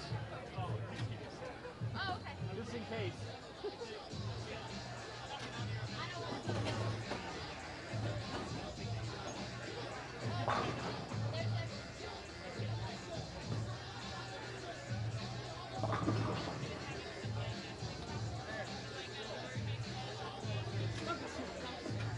Hi, John.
Athletes, practice is now ended. Please hold up on all practice balls. At this time, the USBC Collegiate Program would like to thank Kegel, the official lane maintenance provider of the xBowling Intercollegiate Team Championships, as well as the Youth Education Service Program. The Yes Fund is a new initiative dedicated to the development of youth bowling. Our future is now, and the partnerships already created have united the bowling industry in a single cause, the betterment of youth bowling. X-Bowling, connecting bowlers around the world, allowing you to compete in challenges, win prizes, track your scores and stats, plus more. Bowling to the power of X. And once your team has been eliminated, you must remove your bowling balls from the center. Coaches, if you plan on leaving, let myself or Gary Brown know if you're checking out of the hotel earlier than your scheduled departure date. Spectators, as a reminder, we ask for your cooperation in keeping the aisles between the bleachers clear. And the USBC Sports Store is still open for your event merchandise needs. Tickets are still available for tomorrow's taping of the xBowling Intercollegiate Team Championships. Please see Don at the ticket table if you need to purchase tickets. Doors will open at 8 o'clock on Saturday, and they will close at 9:30. They will reopen again at 1:45 and close at 2:30. Ladies and gentlemen, let's give these final two teams a big send-off as they compete for the final spot of tomorrow's televised finals of the xBowling Intercollegiate Championships. Good luck and good bowling.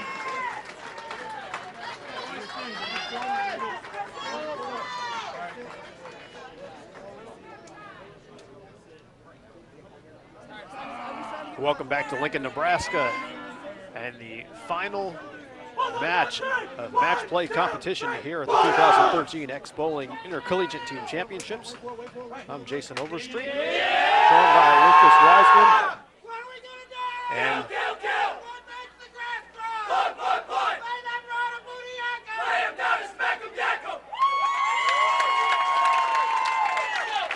as McKendree does their final chant before heading to the lanes. McKendree and Fresno State fighting it out for the last spot on the telecast. Opportunity to compete for a national championship on national television, CBS Sports Network. We'll see which team gets there. Well, we already know who has advanced to the women's show. Maryland Eastern Shore will take on Pikeville for the women's title, and the winner of this is going to bowl for Robert Morris on the show. It's a best of 7 once again.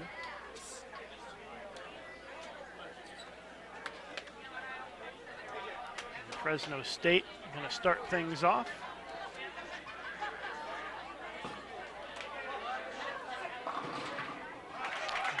Nine pin to begin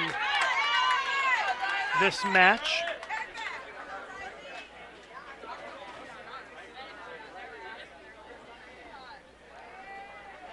McKendree swept Fresno in the first semifinal, 4-0.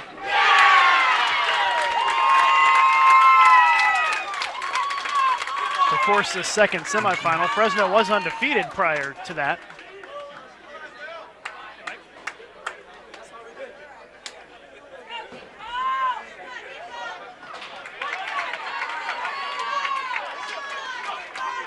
Again, this is another best-of-7 match.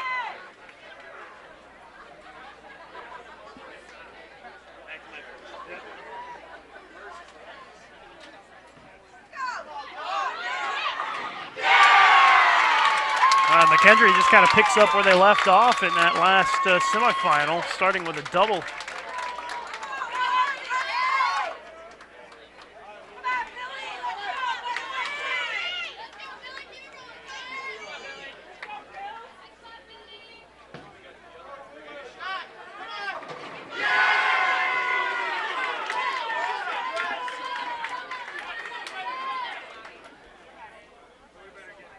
It's a 10-pin early lead for McKendree.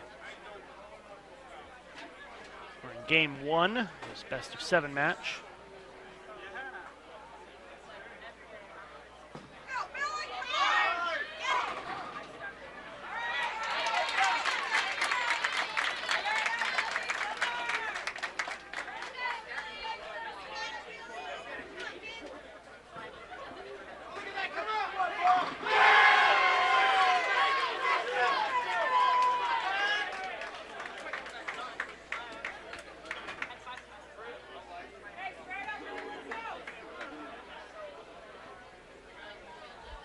Three, 6, 9, 10, no easy spare here to pick up for the Bearcats.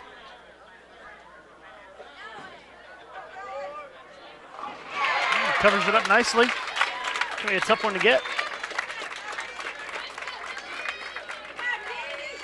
If you're just joining us for the first time this week, we're at the xbowling Intercollegiate Team Championships here on Bowl TV. You can follow the live scoring at xbowling.com.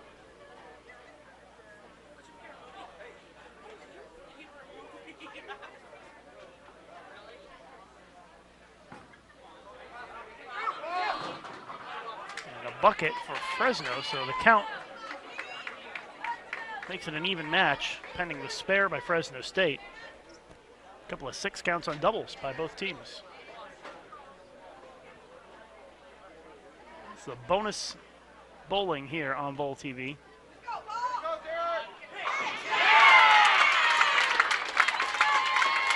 Strike from McKendree in the 4th.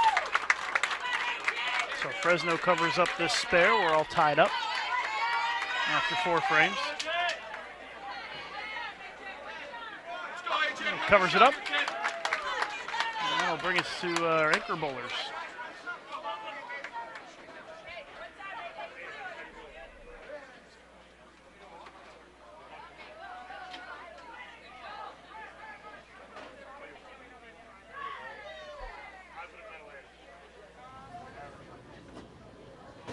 A.J. Johnson, 5th frame.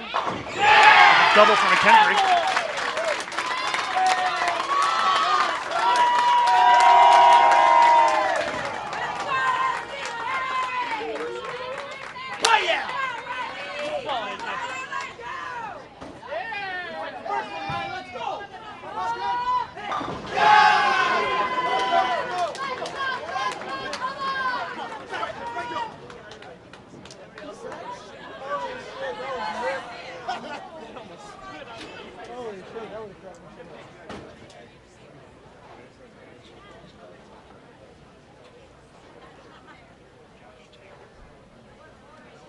Thank you. McKendree working on a double here. Turns it into a triple.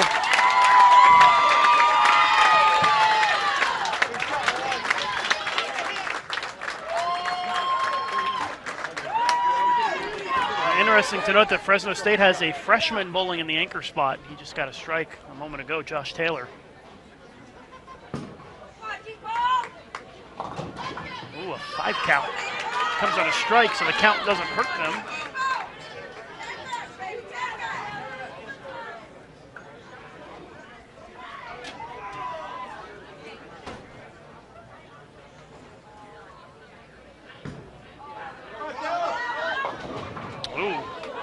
Washout, 1-2, 8-10 for the Bearcats in the 7th. So far, we've had 3 6 counts and a 5 count this game, and a lot of strikes. It's kind of weird.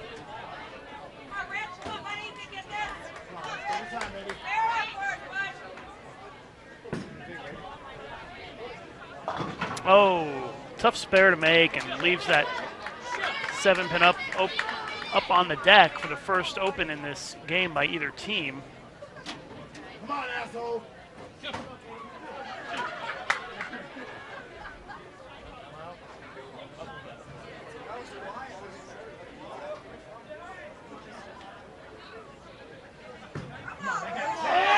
They bring in the lefty to shoot it, and it's an open frame for McKendree. So it's still a 14-pin lead for Fresno State.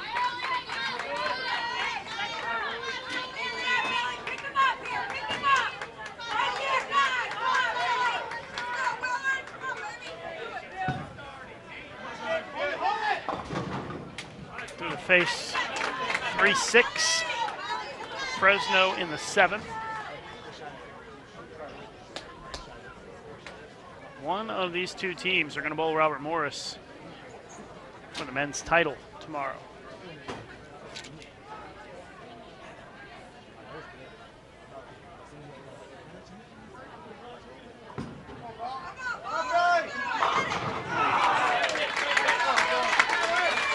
Scoring pace has slowed down a little bit here. Fresno with the spare in the 7th.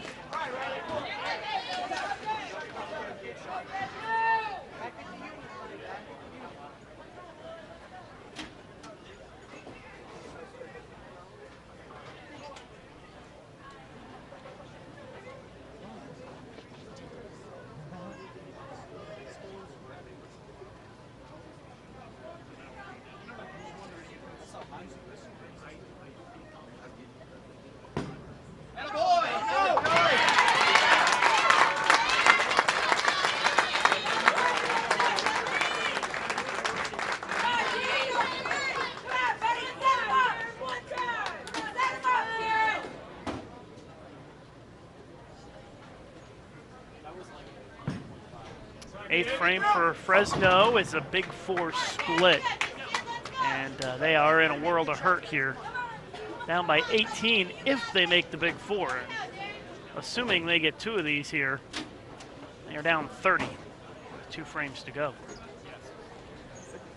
Although we won't have live streaming tomorrow for you because we have the TV show tapings, the xbowling live scoring will still be working, so you'll be able to keep an eye on the live scoring on xbowling.com. There's a ring 10 for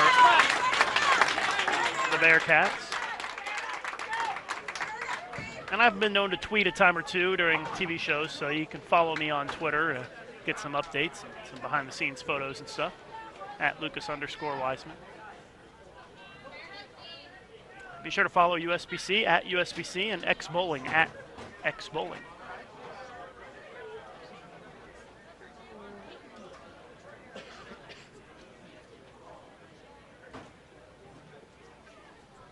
.29-pin lead for McKendree.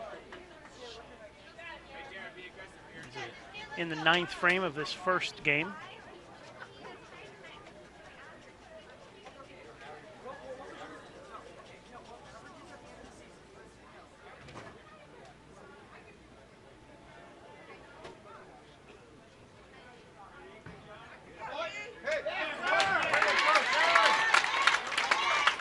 Things looking pretty good here for McKendree in game 1. Up by 29. Fresno State facing a deficit here, desperately could use a strike in this frame. They can only max at 198, and if they did strike out, that would only force McKendree to mark. Well, at least they have a chance, huh? Strike in the 9th.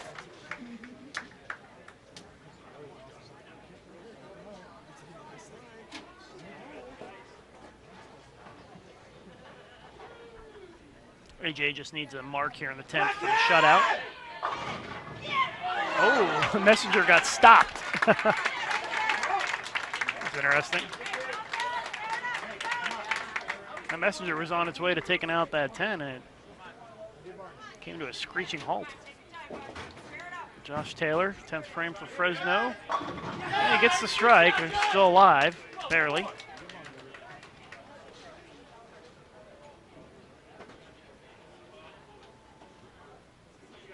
AJ just has to make the 10 pin for the shutout here in game 1.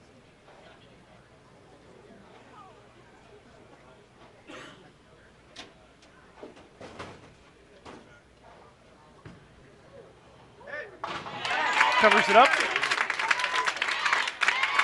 Little approach problem for him there, but works it out on the approach. And that is a winner for McKendree here in game 1.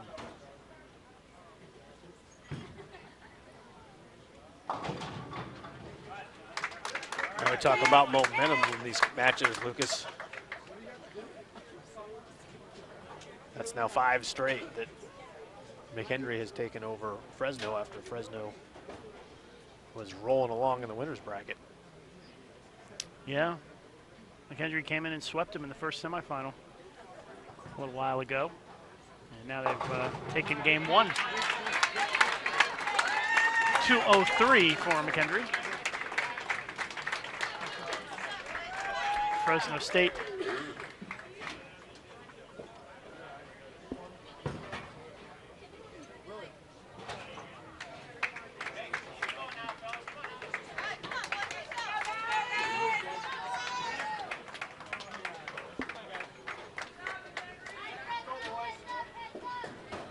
Fresno's got to find some momentum. They had the luxury of being able to drop that first match and have another shot at it. Now McKendree with all the momentum. And all the confidence. 203 to 186.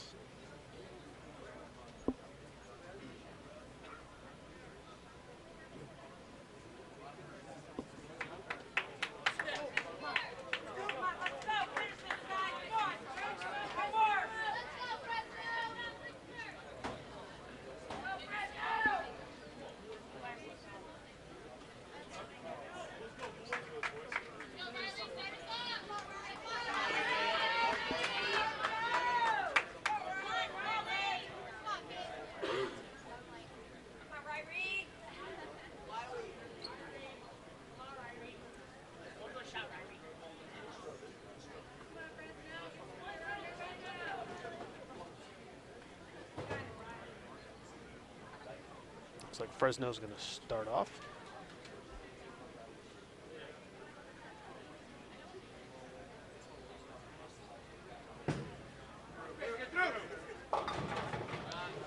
Didn't sound good. I couldn't see it go through the pins, but he left a big four on that shot. Yep. You can tell, just sometimes you can just hear the pins and you can tell what they left. It's a very distinct sound when somebody leaves a big 4.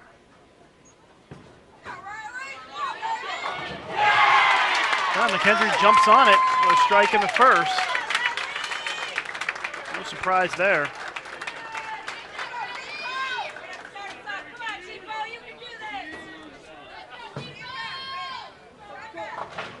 An open frame to start for Fresno.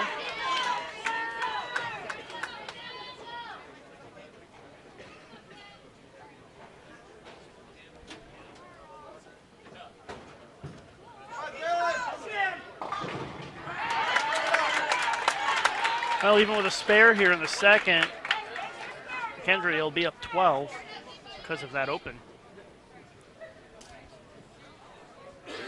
by Fresno in the first. Fresno has to find some sort of momentum here. And maybe that'll get them started.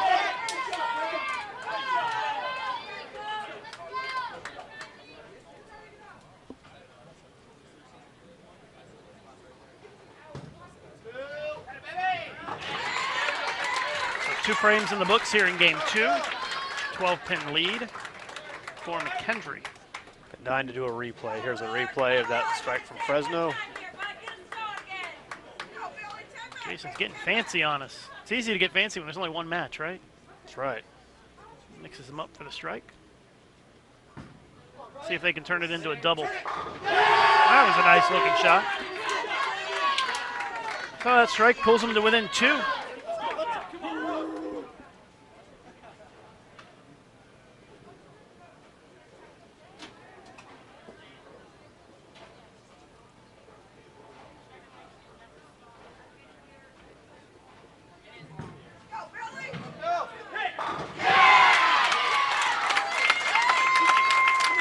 McKendree not backing down here.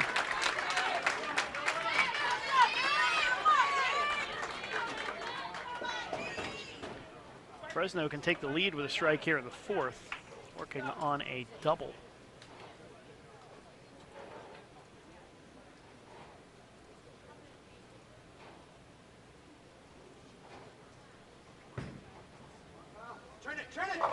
That might be the momentum shift that Fresno needed. They finally get 3 strikes in a row here, and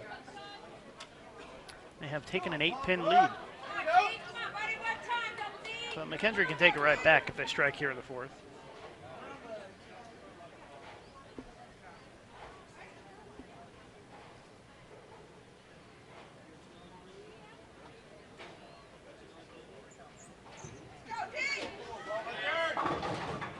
Ooh, a 4-7-9 split in the 4th. And that might get Fresno motivated a little bit here to step on it.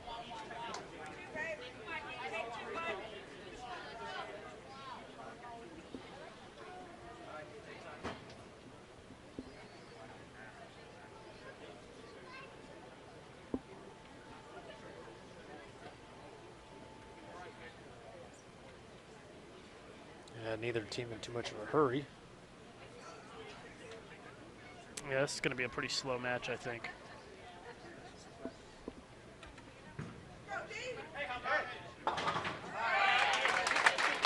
So the open frame for McKendree in the 4th, and Josh Taylor will step up for Fresno here in the 5th, working on 3 in a row. They lead by 20. Oh, another strike.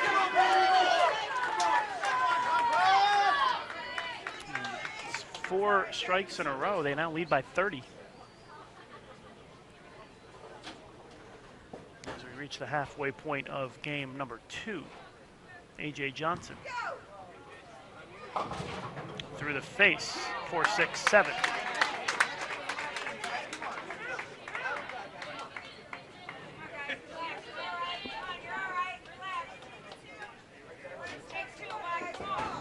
See if Fresno can jump on it again here and keep this momentum in their favor.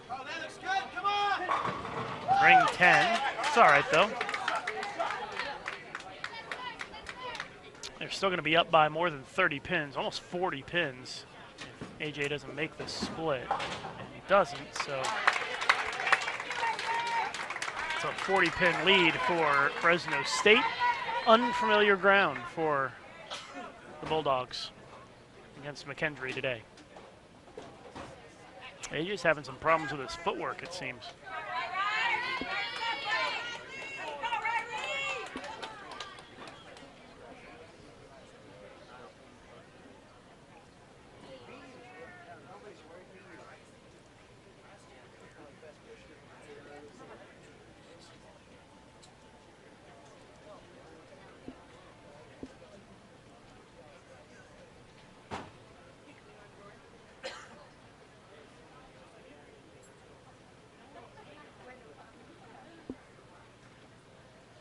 This is turning out to be a very slow match.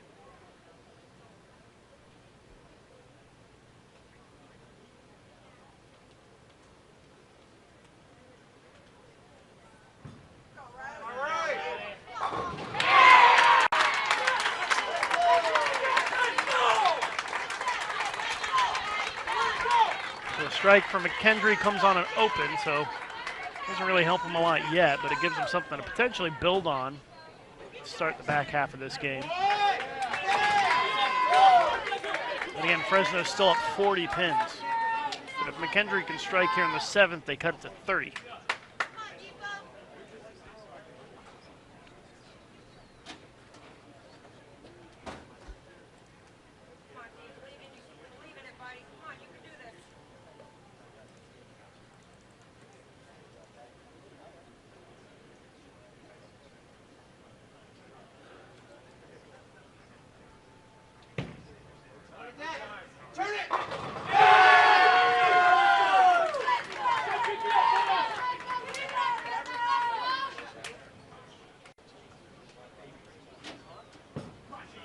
Chance to cut it to 30. Trying to chip away at it a little bit here. Well, Fresno can go back up 40 if they strike again here in the 8th.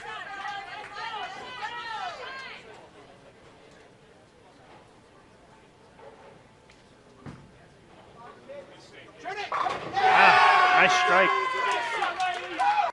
So Fresno going at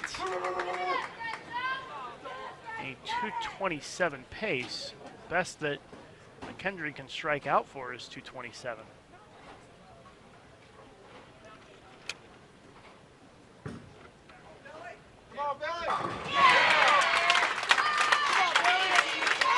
McKendree's trying to hang in there. They need an awful lot of help, though, from Fresno.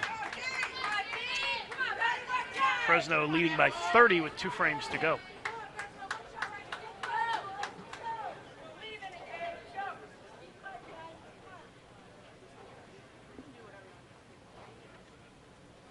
Trying to turn it into a triple.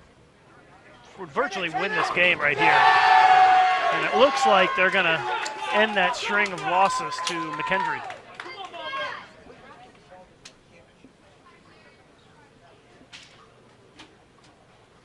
Pretty big shot there. Let's say worthy of a replay. Now look, the players are noticing that there's a replay now. They're all looking up at it. I guess we got cut out of it early, didn't we? I did. I guess it was too much of a slow motion replay. Actually, I hit the wrong button. Oh, fail. I thought you cut back because he wanted to catch that shot from McKendree. Well, this game is over, so.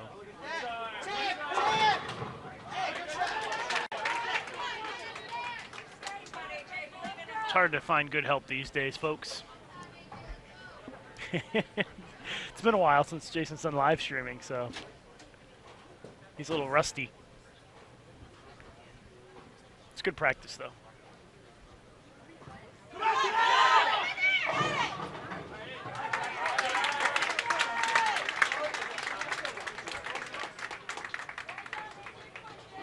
I guess if AJ would have struck out in the 10th, then it would have forced McKendree to make the spare, but I don't think there was any doubt about the fact that Josh Taylor was going to cover up that spare in the 10th. All right, let's try that replay again that I blew before. Oh, okay. We're going to give this a try. Let's see if Jason cannot push the wrong button.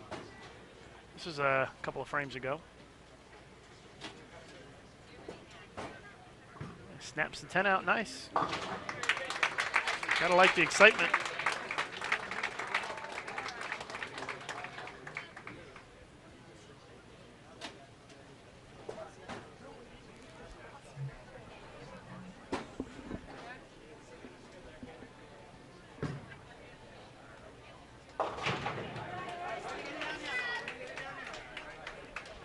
.234 for Fresno State.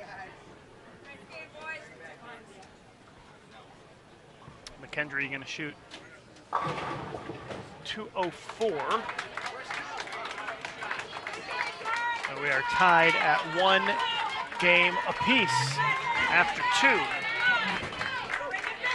2 here in this second semifinal, determining our final team for the TV show. We've got Pikeville versus Maryland Eastern Shore for the women's title, and the winner of this match will face Robert Morris, Illinois for the men's title under the TV lights,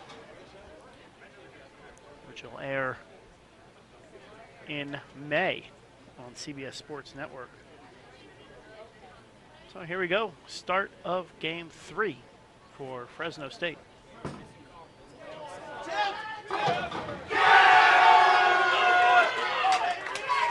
You just kind of feel the momentum shift. Amazing how that happens sometimes. I guess maybe Fresno State just needed a little bit of confidence, and they found it that last game. Yeah, both couple of good teams. There's, I don't think necessarily a clear favorite between the two of them. Yeah, I should look up what their rankings were coming into this this tournament. Fresno State ranked number 15. McKendree ranked number 8, so pretty close. Two of the better teams in college bowling, but they're going to have their hands full, either one of these teams, with Robert Morris in the TV show, that's for sure. Bucket for Fresno. Because I don't think there's any doubt, if you ask just about everybody in college bowling, they're going to say Robert Morris is the best team on the men's side in college bowling. So whichever one of these teams makes it to the show is going to have a real tough task. Nobody has beaten Robert Morris all week in match play. He went undefeated in match play, so.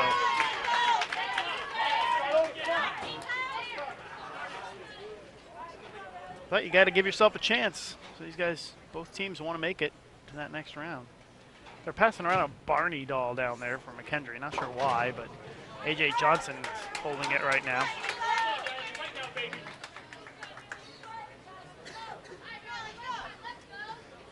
I guess guys' teams have mascots from time to time, too. I suppose. Purple dinosaur is a little strange, but, you know, whatever makes you happy. Who are we to judge? Exactly, whatever makes you happy.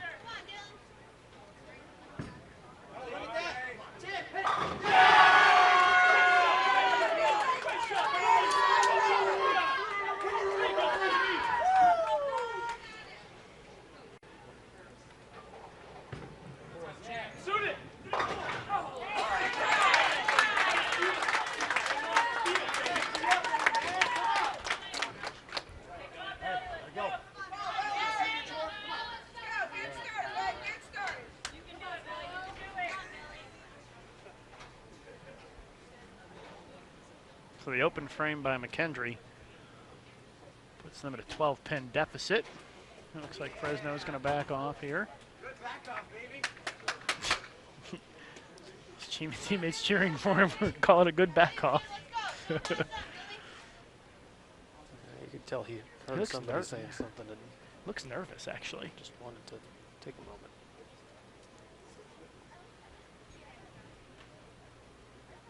Third frame.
Fresno State leading by 22.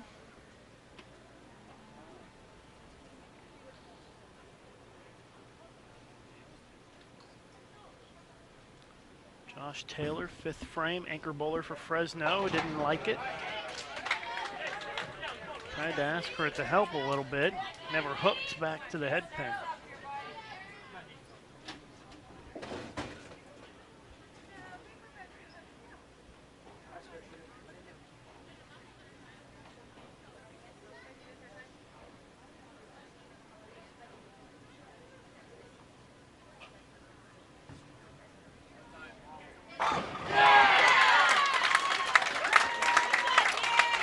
McKendree trying to get back in this thing, down by 19. Assuming that Josh Taylor can make the spare here. Straight at it and misses it. Leaves the one in the back. The 8-pin stays up. So that means that McKendree only trails by 7, and they can actually take a 3-pin lead with a strike here.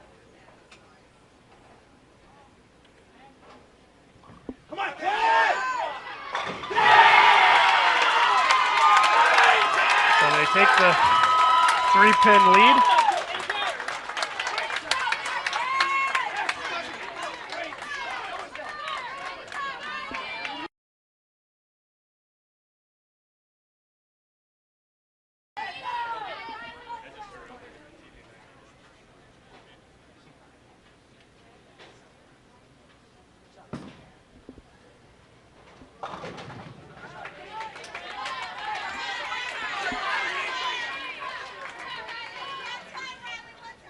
McKendree up by 3 here in the 6th frame, and if they strike again, they'll go up by 13.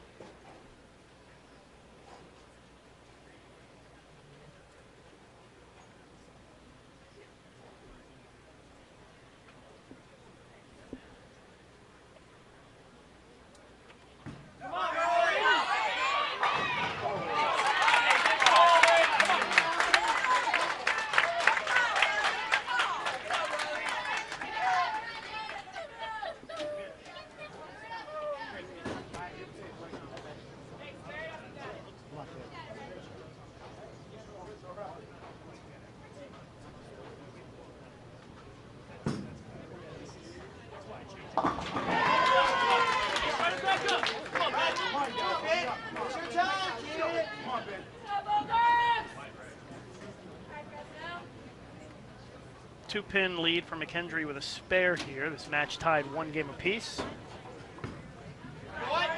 No problem.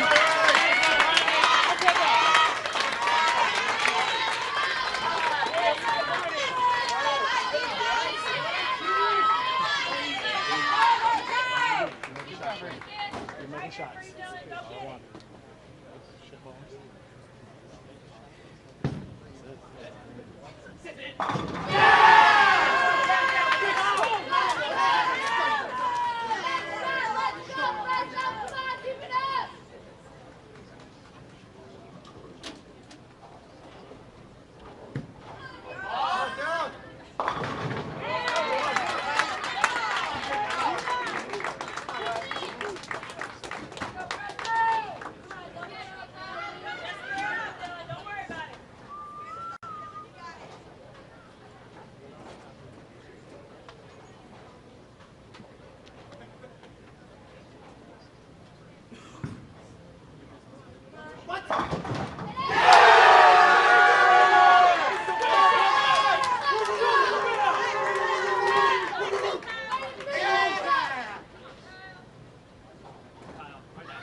Pretty big shot there for Fresno, doubling up to the 8.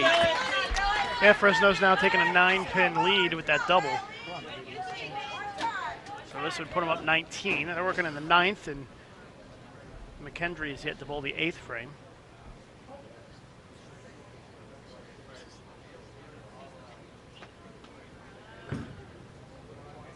Wow, what a shot. 3 in a row for Fresno.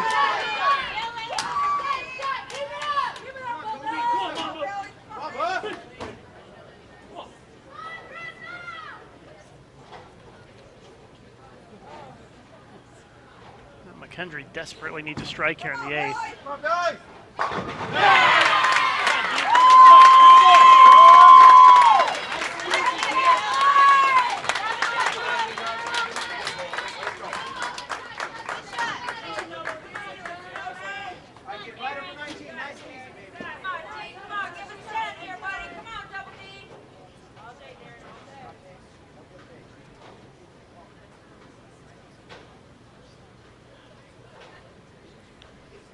Fresno a chance to put it away here. Oh, an 8-10 split. So let's assume that he gets one of these. That would put them at 201. And McKendree has a great opportunity here to come from behind and win this game if they strike on this shot. Here is a look at the replay. I don't know that the Fresno guys are going to want to see this. It looked a little in off his hand, and then it just kind of caught the hold area and never hooked off the 8-10. strike here, and McKendree will need a mark in the 10th. Wow, what a shot.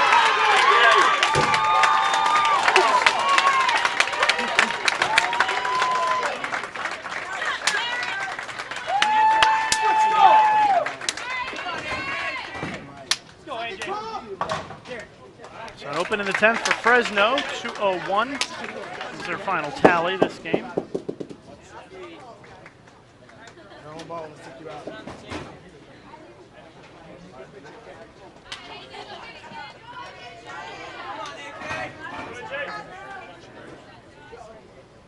You need a mark here in the 10th frame with a good count. 9 spare 9 would be 2:04.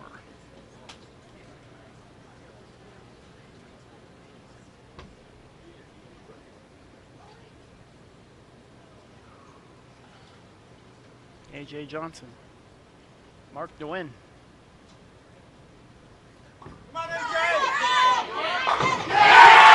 Doesn't get any better than that.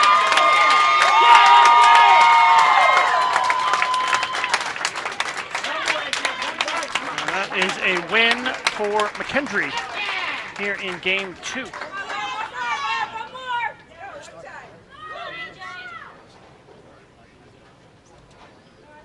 Let's take a look at that one again. A.J. Johnson delivers a great shot here, first shot in the 10th. I mean, there was no doubt that that was going to strike. Gives a little point at it.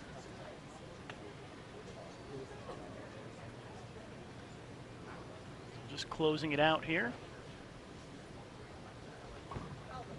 Needs a couple of pins. More than enough.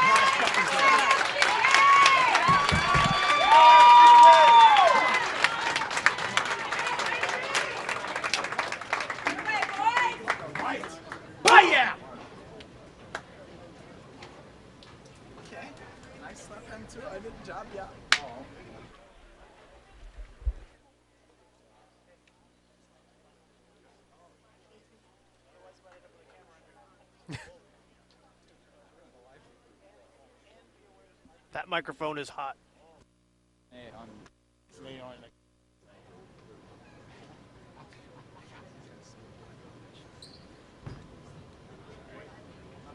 So 2:14 for McKendree.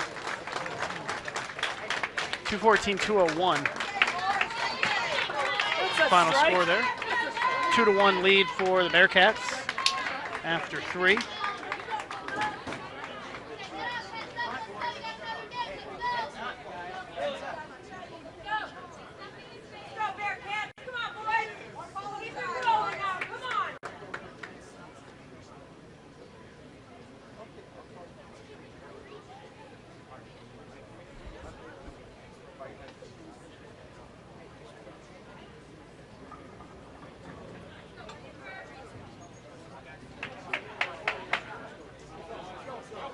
Fresno likes to get started and go first. We'll see if Come on, Riley, get us going here. that's what they're going to do this time around.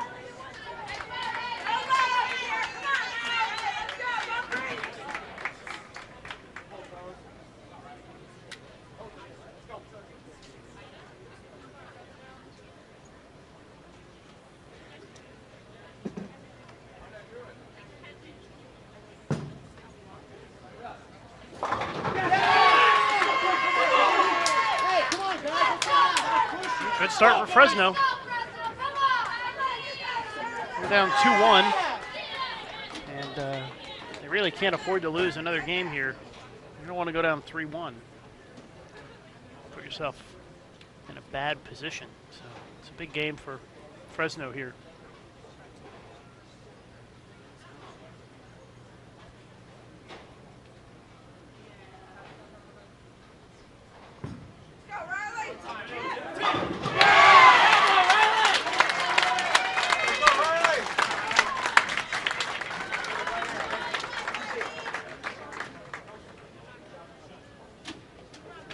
Riley Smith, freshman from Kenosha, Wisconsin, with the strike for Bearcats.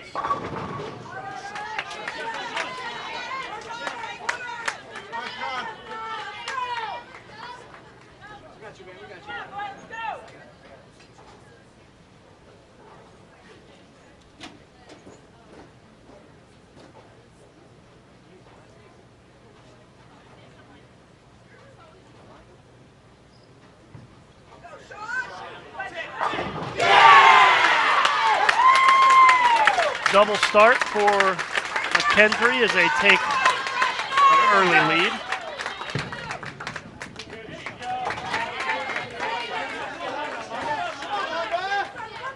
Another look at that strike for McKendree.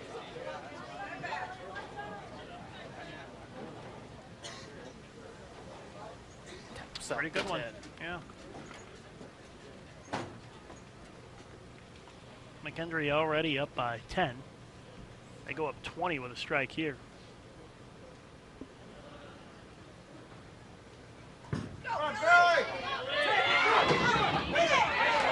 A little light hit leaves the 7.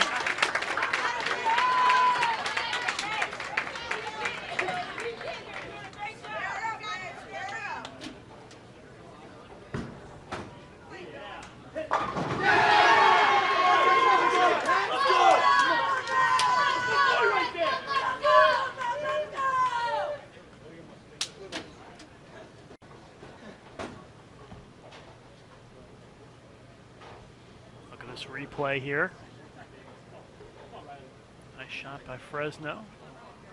Excitement after that one.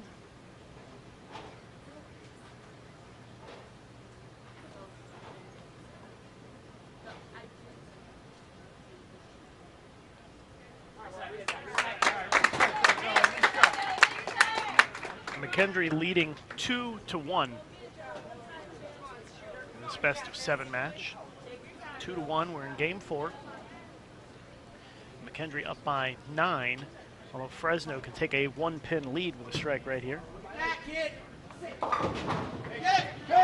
No luck on the 6-pin.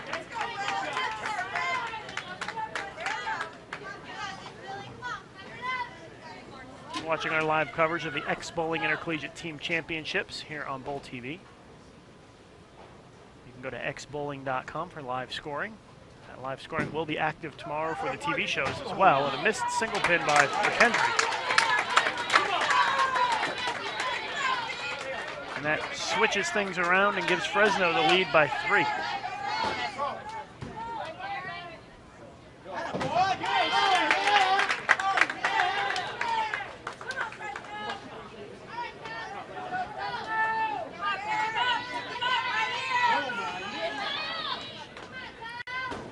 A little bit of nerves. Kind of feel things get intense as this one winds on. Yeah, you never know how people are going to react under pressure like this.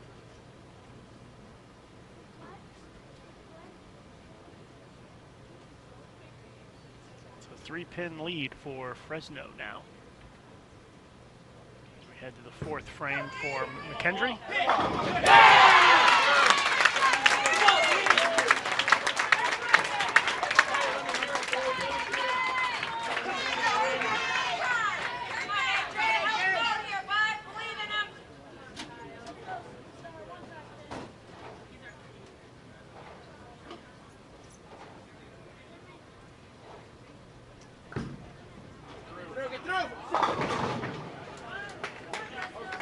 Darren Dunning has been really tough for McKendree in that number 4 spot in this match as he threw that strike for the Bearcats last frame.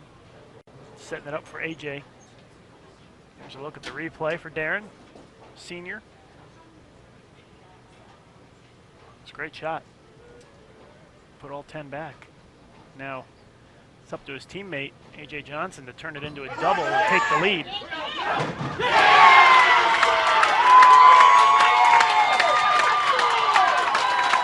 9-pin lead now for McKendree as AJ goes over trying to pump up the crowd. It's a full house of McKendree fans over there.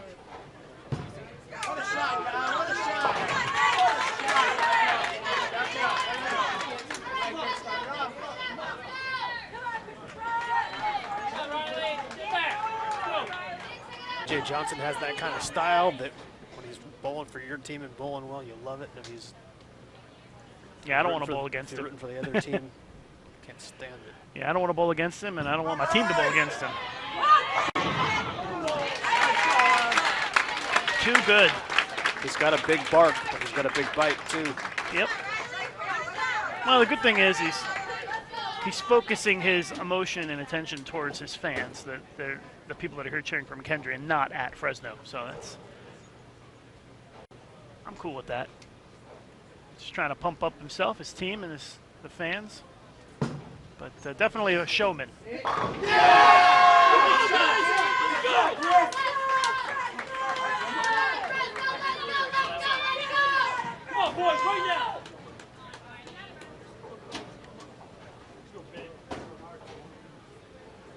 So a spare here for McKendree would close out the 6th frame, and it would give them an 8-pin lead going into the 7th here in Game 4. McKendree leading in the match 2-1.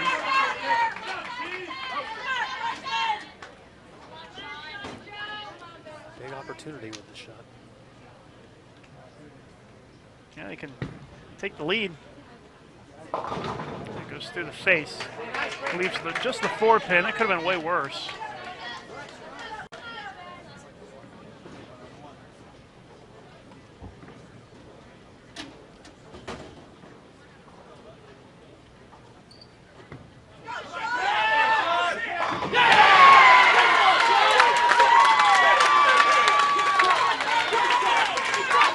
Great shot by Sean Beebe, freshman.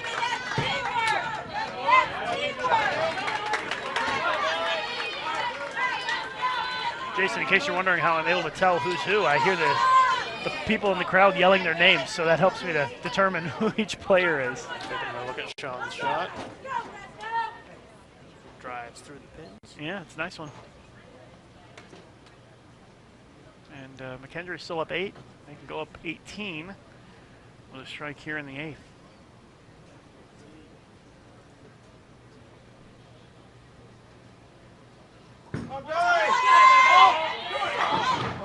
Ring 10.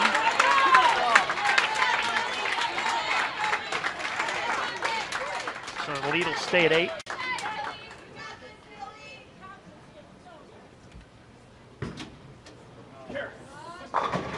Oh. Notice that Fresno has moved Josh Taylor into the number 8 spot now. Sorry, the number 3 spot. Bowling a 3rd and 8th frames. Couldn't quite see what happened with that ball, why it didn't hit. Look. Yeah, let's take a look at the replay here. See what happened as that ball went through the pocket. Yeah, it just didn't drive. It was almost a 5-7. Trouble.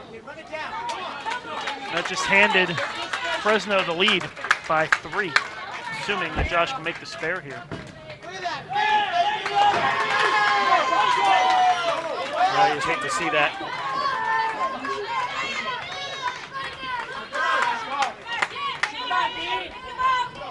Chris Barnes calls them 9 splits. And just as hurtful as a split, that's for sure. Now Fresno has a 3-pin lead with 2 frames to go.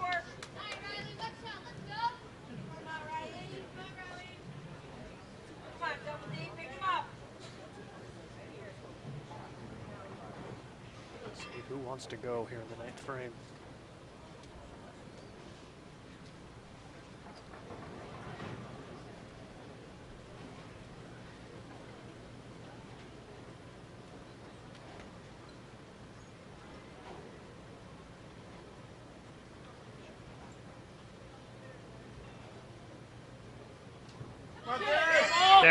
Darren Dunning with a strike in the 9th. He's been real solid and very emotional as well. They got all kinds of secret handshakes and slaps and all kinds of stuff going on over there for McKendree. Big strike for Fresno, maintains a 3-pin lead going into the 10th.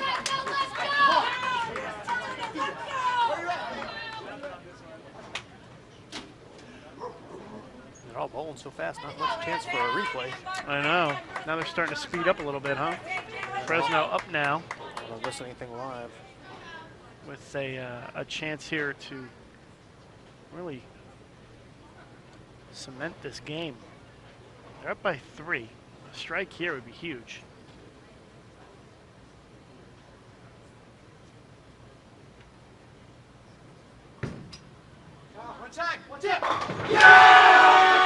What a shot.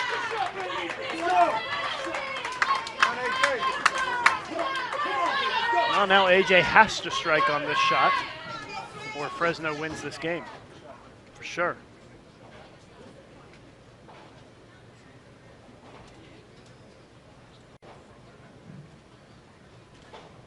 So if AJ doesn't strike here, Fresno wins the game.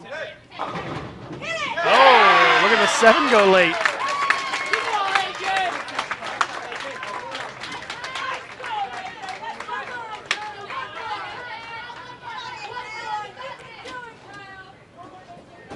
Got a real thriller here. Yeah, Fresno strikes on this one, they can shut him out. This is pretty much for the win right here. Strike 8 would be enough for the shutout. If he doesn't strike here, AJ is going to have a chance to steal this game for McKendree. Oh, and he leaves the 4-pin, a little high.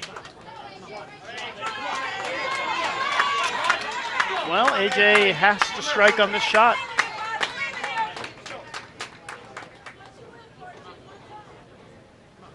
AJ up now. Jason desperately trying to fit in a replay. It's not happening. Don't want to miss what's happening live. Strike to win this game and go up 3-1 and be on the driver's seat to the national title match. He's got it. What a shot. Carries a light hit for the double in the 10th, and McKendree will go up 3-1. Heartbreaking loss there for Fresno.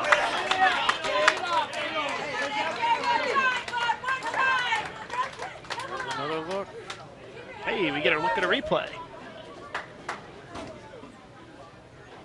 It was a little light, but it carried.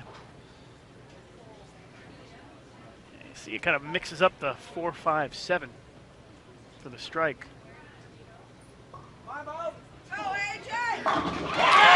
Finishes it off. 214, 206.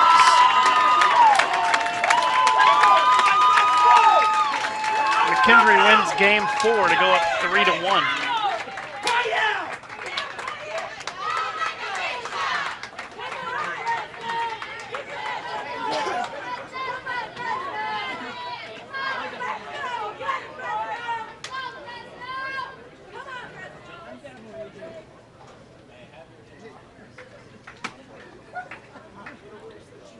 Can Coach Chris Preble and Fresno State tap into some of what they had in Columbus, Georgia a couple of years ago? Very similar situation. Fresno was down 3-1 to Wichita. Came back to make the TV show and win the national championship. Or will it be McKendree that makes the rare feat of winning twice, coming through the loser's bracket? It's the same team. Take their energy to the telecast. Finish!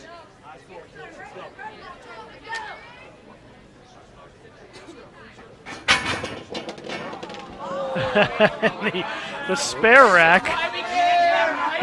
rack underneath the ball return came loose, and all of the spare balls rolled off.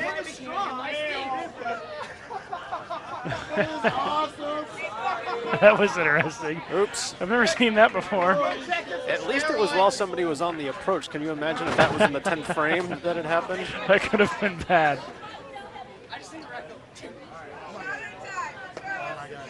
It's So, like releasing a bag of marbles onto the floor, you know? They all came rolling around. It's funny. back to the action at hand. 7-pin start for Fresno. Nice thing is, at least with nobody else bowling right now, plenty of available room for all the additional equipment.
So a couple of spares to start things off here in game 5. Come on, baby, let's go, kid. One good shot.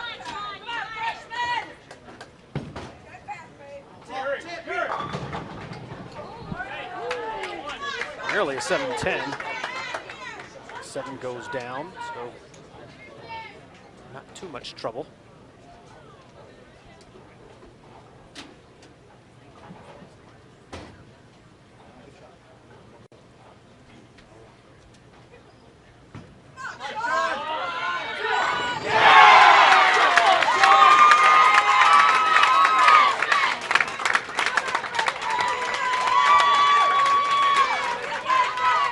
Still early on here in this 5th game, a 1-pin lead for McKendree after 2 frames. And if McKendree wins this game, they win the match and will bowl for the national title. So a lot on the line here. Fresno trying to stay alive, McKendree trying to make it into the national title game. National title match. And a ring 10. It's just so rough too, and that's the player that missed the 10-pin last time. And you expect him to go up and knock it down. Boy, fortunate tap there for the Bulldogs.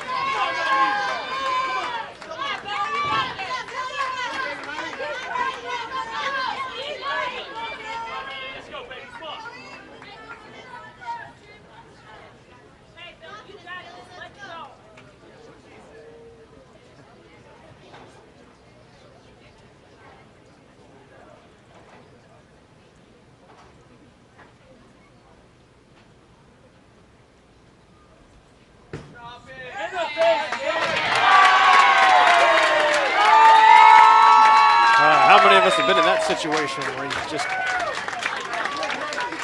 feel sick about missing a couple of spares, and boy, the relief when it goes on target.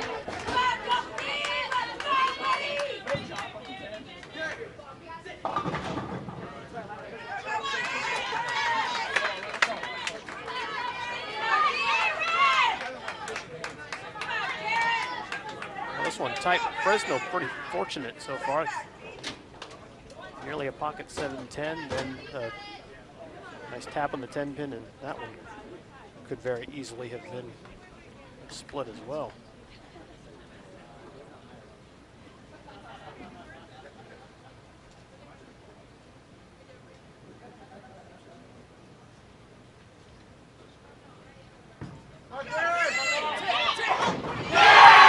Darren Dunning, another strike. I don't know what his strike percentage is in this match, but it's pretty high.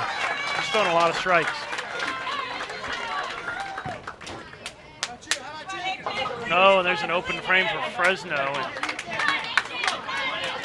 could that spell the beginning of the end?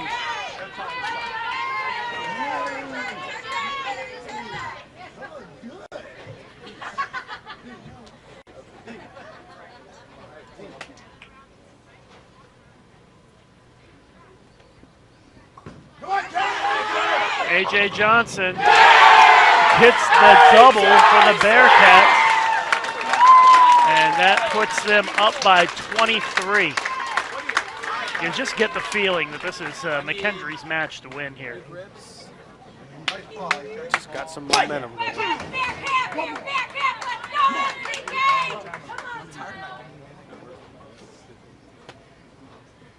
Fresno desperately needs to get something going here. There's a strike in the fifth.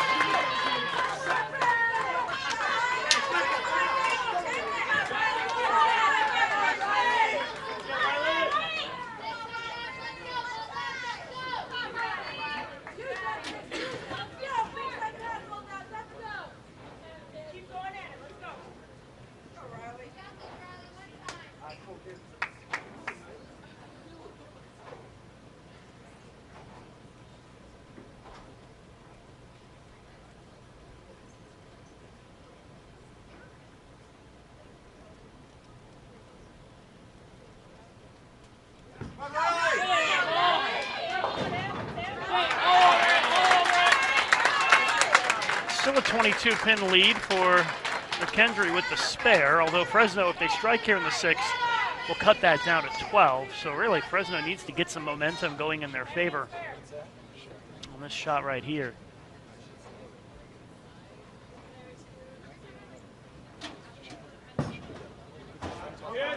Oh, great shot. Fresno hanging around, down 12 now. Come on, baby.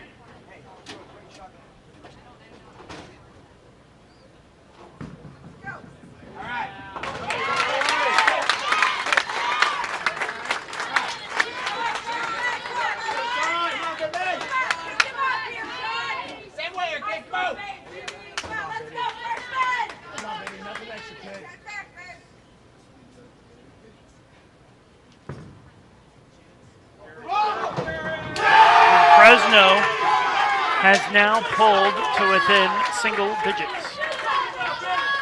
A 2-pin lead for McKendree now. It's amazing how fast it can change.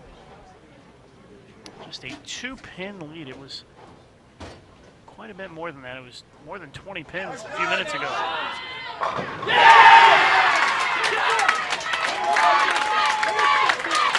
And now Josh Taylor can step up for Fresno State here in the 8th frame and take an 8-pin lead with a strike.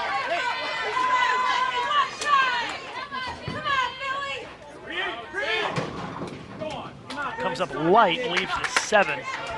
So it's a 3-pin lead for McKendree here in the 8th frame.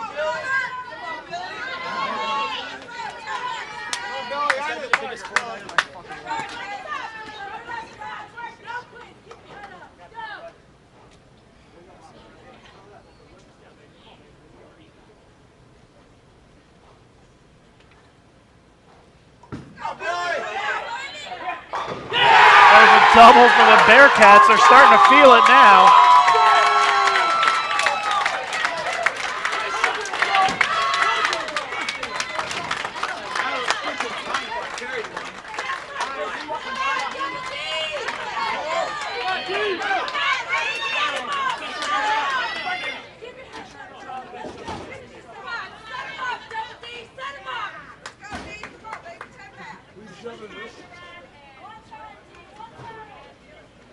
Pin lead for McKendree. 2 frames to go. McKendree up 3-1 in the match. A must-win game for Fresno State. Nobody wants to bowl here, huh? Looks like is Darren going to step up and bowl for McKendree first? It's like a showdown at the OK Corral here. Nobody wants to go. There we go, Darren. I mean, if he strikes here, they're going to be up a minimum of 23 going into the 10th. And it's real hard to see a way they could lose. He's been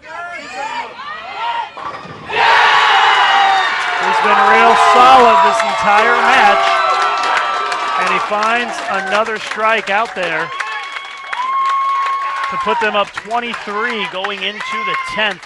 At least 23. It'll be more than that if Fresno doesn't strike here.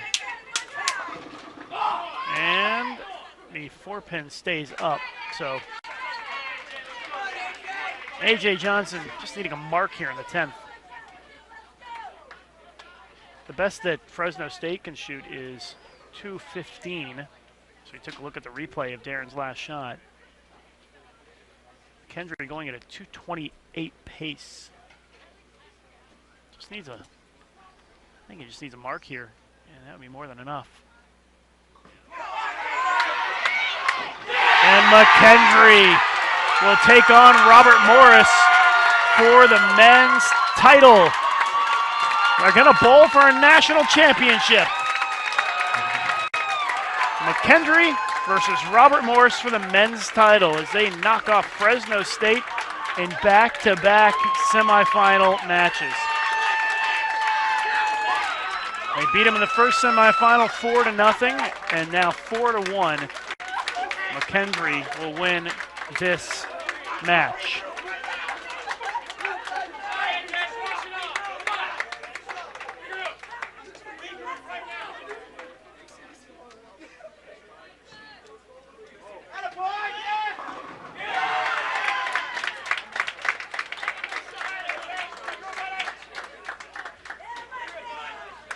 Well, some exciting stuff there, Lucas. Yeah, and it's an exciting evening for the McKendree Bearcats as they will bowl for a national title tomorrow. One more for good measure.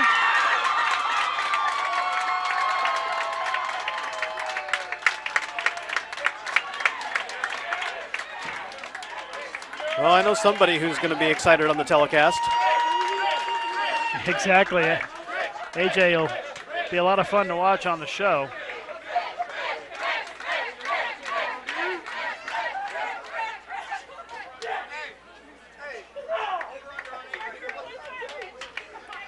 Here's a real nice moment. AJ Johnson looking for his mom. It's always nice when a hard, tough season pays off with a trip to the Great run championship for match. Fresno. Terrific team representing the West Coast well. 249 to 205. McKendree takes game 5 to win 4-1. Be sure to watch the national championship matches on CBS Sports Network Fridays in May, starting at 10 p.m. Eastern Time each Friday. And you can keep an eye on the xbowling.com live scoring tomorrow to see the progress of the matches, or you can follow me on Twitter. I'll be tweeting some results as well. I was a little late. I missed the last ball for AJ, but got the celebration. Pretty excited. Can't blame him. They both great.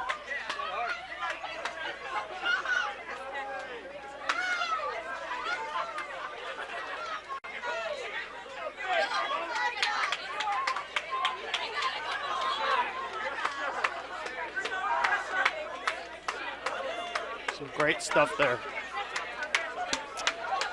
Well, that's going to do it from Sun Valley Lanes. We've had a great couple of days here and really enjoyed bringing you our coverage, and we hope you enjoyed watching it. You can go to bowl.com/livestream to see our upcoming live stream events here on Bowl TV.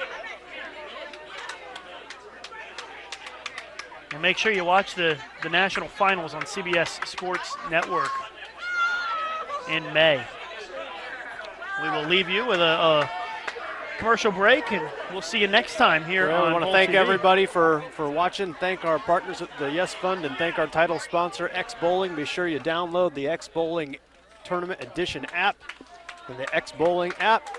And for Lucas Wiseman, I'm Jason Overstreet. We look forward to seeing you next time on Bowl TV.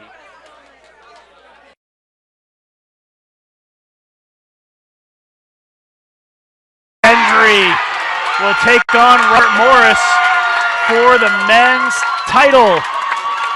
They're going to bowl for a national championship.